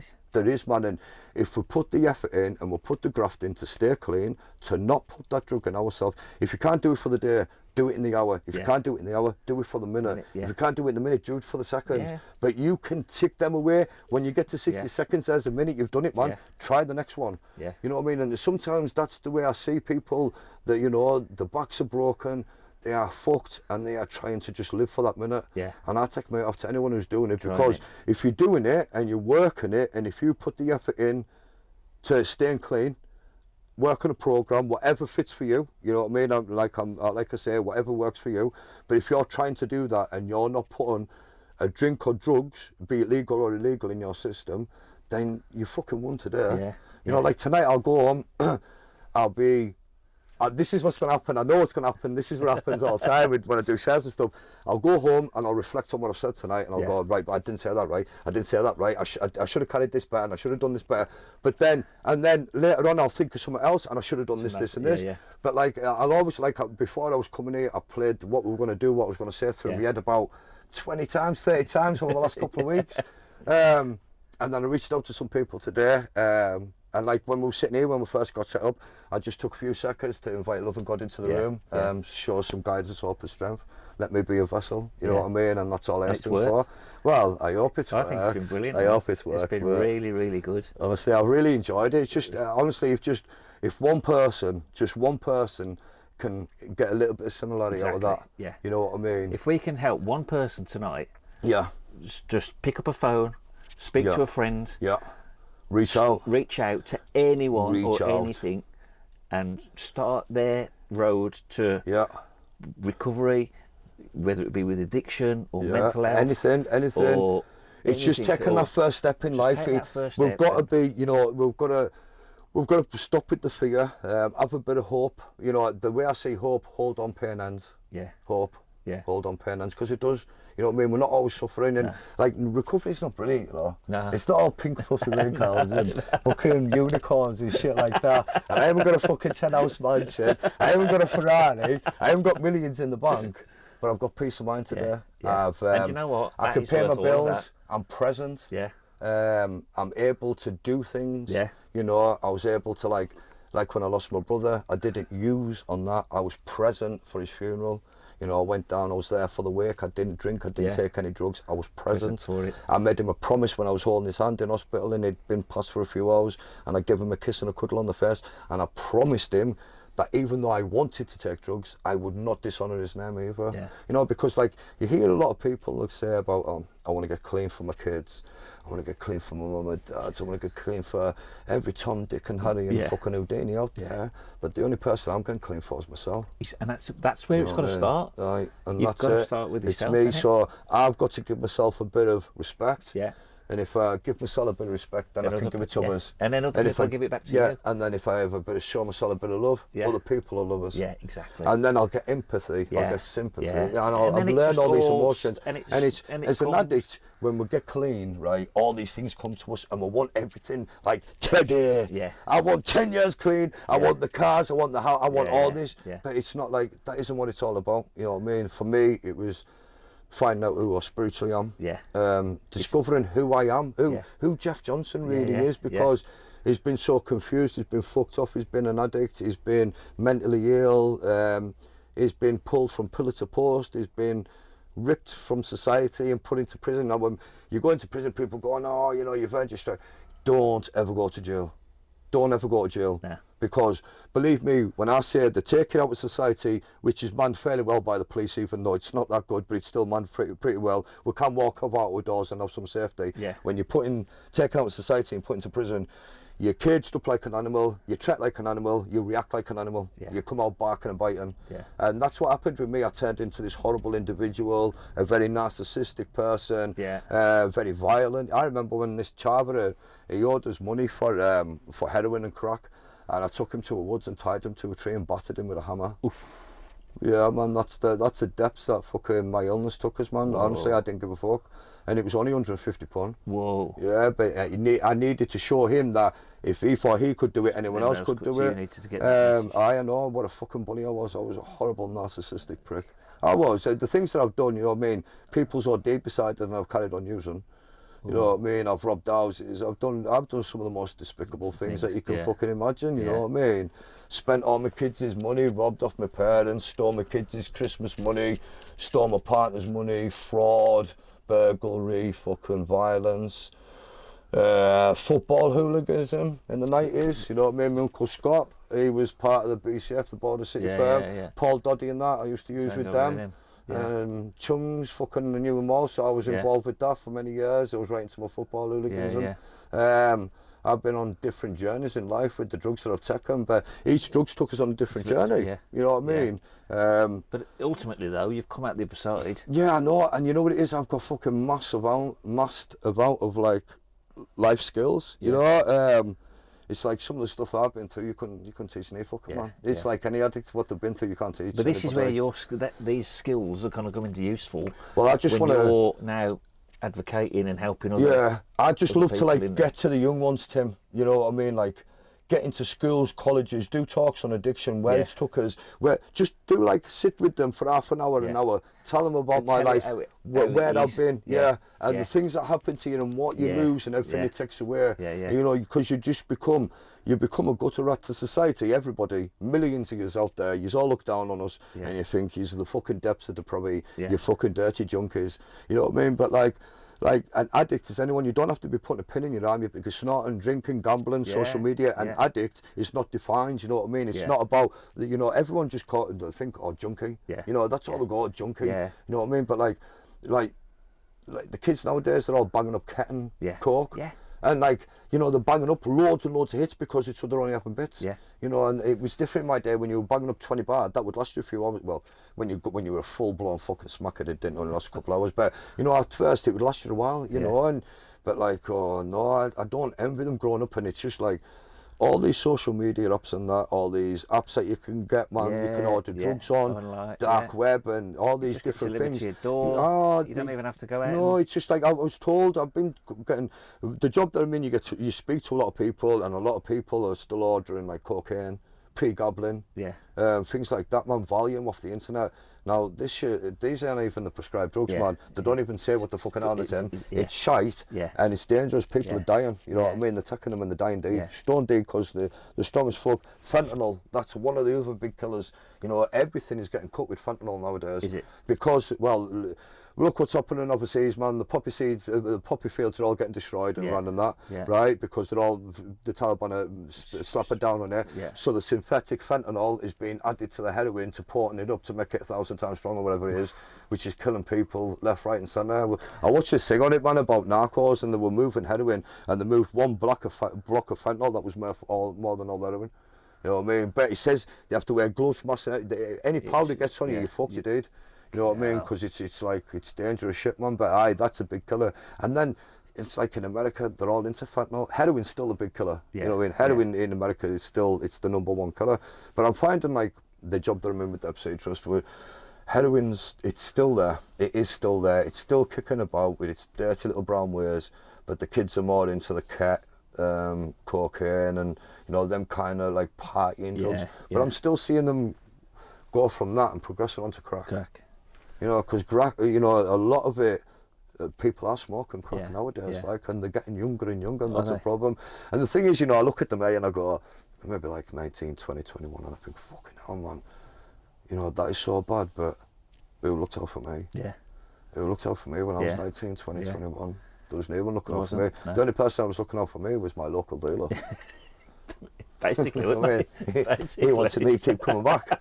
You know, keep coming back, keep selling the drugs. But like, yeah, man, and it's just like, there's not there's not many people, there's not many of us old addicts about nowadays, you know what I mean? There's not many of the old using addicts now, because they're all fucking dead. Yeah. You know, the amount of people of this last 5-6 years, man, that I've lost through But I mean, even addiction. if they don't OD, It's other debilitating illnesses. Well, I've got mental health issues. I know I always had a mental health problem, but I have blackout seizures that just happen, non-specific. It's not epilepsy. I went through Newcastle and all kinds of brain scans and tests and dyes run through and all kinds of shit. They thought I had epilepsy. They had us on Eplum and all kinds. That's when I put 6 stone on. That says you've got non-specific seizures, probably because of the drugs. You know what I mean? Because of all the different drugs that I've taken. Because like every time I was taking drugs, I was killing apart my brain. I've got COPD now. I've got emphysema pleurisy. You know what I mean? Yeah. That's with smoking, obviously, because of smoke. But a lot of that, man, smoking tinfoil, smoking crack. You know what I mean? All the chemicals and all the shit. You know what I mean? My nose is all fucked with snorting coke and that. You know what I mean? It's just my body there's no veins on it. You know what I mean? Then my appetite, like I see people now, right, and like we'll go for meals and stuff, and they'll fucking munch loads, and like, I eat once a day still. You know, still. You know what I mean? Even in addiction, I'd eat maybe once or twice a week. You know what I mean? If I was lucky. That you do in addiction, though, you don't eat. You know what I mean? You're lucky because your money goes on drugs. And then when you get yourself better and you're not rattling, you concentrate on the next bag. But if you get a little bit of money to give you, think, well, I'll get some chocolate and, you know, some nice sweet stuff, some pop and that. I might treat myself to 20 fags because I'll need the ash for the crack pipe. You know what I mean? That you're going to, like, think ahead, you know what I mean? Or buy some Kit Kats back then for the tinfoil. You know what I mean? Yeah, you have to think ahead. You have to plan ahead. You've only got so much money. And if I take 40 pence out for the phone call, I've only got 960 to score with. Is he going to be happy with that? You know what I mean? There was loads of things you had to think about, or begging around for a tenner just to get your rattle off your back, and then you could get out and grab proper money then. Whoa. You know what I mean? But like the minute people say, I've heard a lot of people say, it was the minute my eyes opened, I thought about drugs. Well, I didn't, because when I was asleep, I was thinking about them as well. I was dreaming about them. So the minute my eyes were open, I was already making my fucking date, getting ready for it. You know what I mean? I was gone, and that's the way my life was for fucking decades. It was just thinking, boom, straight up, straight in, take drugs. But now, I get boom, straight up downstairs, doing my prayer meditation. Get my conscious contact with God. You know what I mean? Get my spiritual contact with my higher power. You know, do that meditation, just ground yourself for the day, and then allow people to pick at you, because I feel like I've got this battery pack on my back, right? And people can just pick away and take that little 2%, 1%, but there's still nothing reserved for me. So I'm ready for it, you know what I mean? But if I don't do that, I feel like I'm missing something through the day. I just feel a bit down and not right, not 100%. And if I take anything away, there's 4 suggested things, and if I take any of them away, it's like a wonky table then. You know what I mean? It's going to fall over in it. So I've got to do all of them. And I've heard this said, like, it's a suggestion when it leaves your sponsor's mouth, but it's a command by the time it's here. Because like anything that's gone before, any person that's gone before me, right, that knows what they're doing, I'm going to listen to it because it's worked for them. If it works for them, it can work for me. Go back to when I was at jail. If it worked for him, it can work for me. It was just a different fucking program then. It was a little bit of smart recovery then. You don't have to take drugs, you know, blah, blah, blah, blah, blah. Get yourself a job. This is how you function. And that's it. Kicked out of jail. You know what I mean? But then, like on my last sentence, I don't know how the fuck I stayed clean, because I got kicked out of the jail. I came home, went to probation, got put in a house in Denton in Carlisle, walked into the house, and 3 of them are digging in the kitchen spade. And I'm like, how the fuck am I going to stay clean? I went back to court, I went to probation the next morning, and I says, I ain't going to stay clean in here, they're all hitting speed and fucking heroin.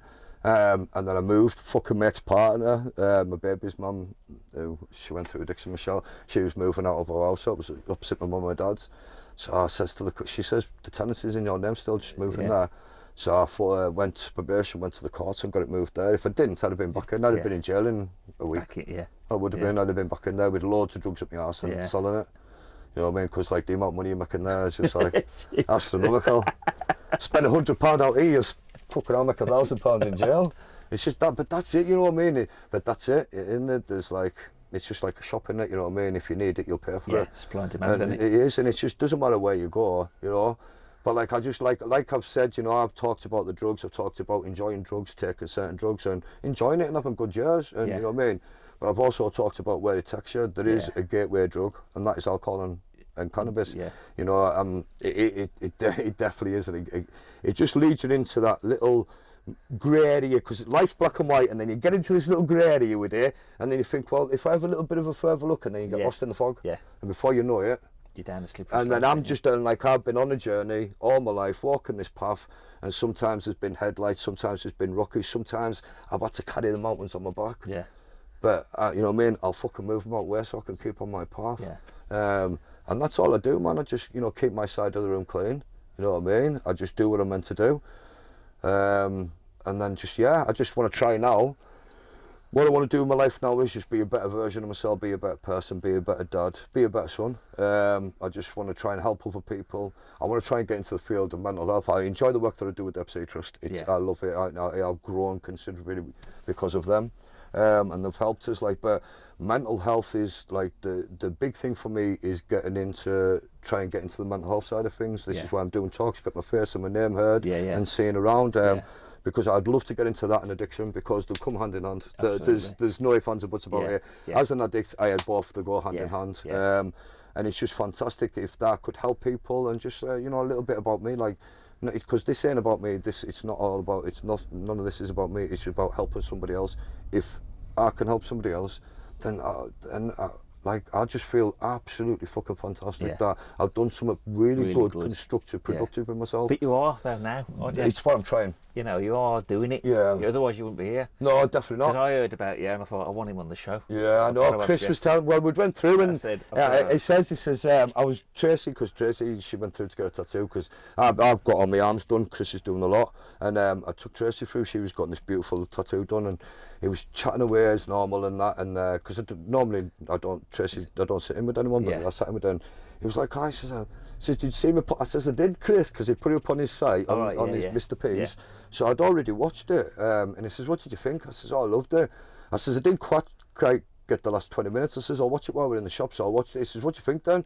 He says, "There's a new part to come." I says, "Oh, Chris," I says, "That is amazing, man." I says, "That was brilliant." I says, and I was just having a good giggle about it. He says, "I'm glad." He says, "Because you're not going to believe this, Jeff." He says, "I brought you." He says, "I'm going to take you to meet him." So he told us a bit about you and what you were doing and stuff. Yeah. And he says, "I think that," he says, "Jeff," he says, "come and," he says, "I've known you," he says, "for a long time."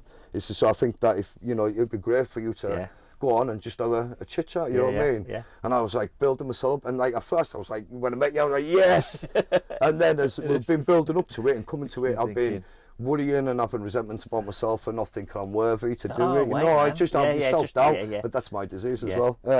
But like, and then when I was getting in, I thought, well, all I can do when I spoke to people, all I can do is just tell you what I've done. Story, that's me. You know what's made us stick. Brilliant. I've really enjoyed it. I've really enjoyed it. It's just like two lads. I'm gonna begin in a chat. Just take out the alcohol in there, and then that's it. It's brilliant. I said that. I said you'll soon forget what you're here for, and we'll just chat away, and it'll be a good crack. And I hope you've all enjoyed tonight, because I think, well, me and Jeff have for sure. We have, mate. So, and if anything's resonated with anybody, Jeff's gonna send me a load of links for NA, can you? Yeah, I can send some information to signpost you, the relevant information, emails, the contact telephone numbers and stuff like that. If anybody needs to reach out, I can supply you with some phone numbers for it. Send me all of that stuff. And what I'll do, I'll put all the links in for these episodes on the YouTube channel if you're watching this on YouTube, or on the podcast on Spotify or whatever.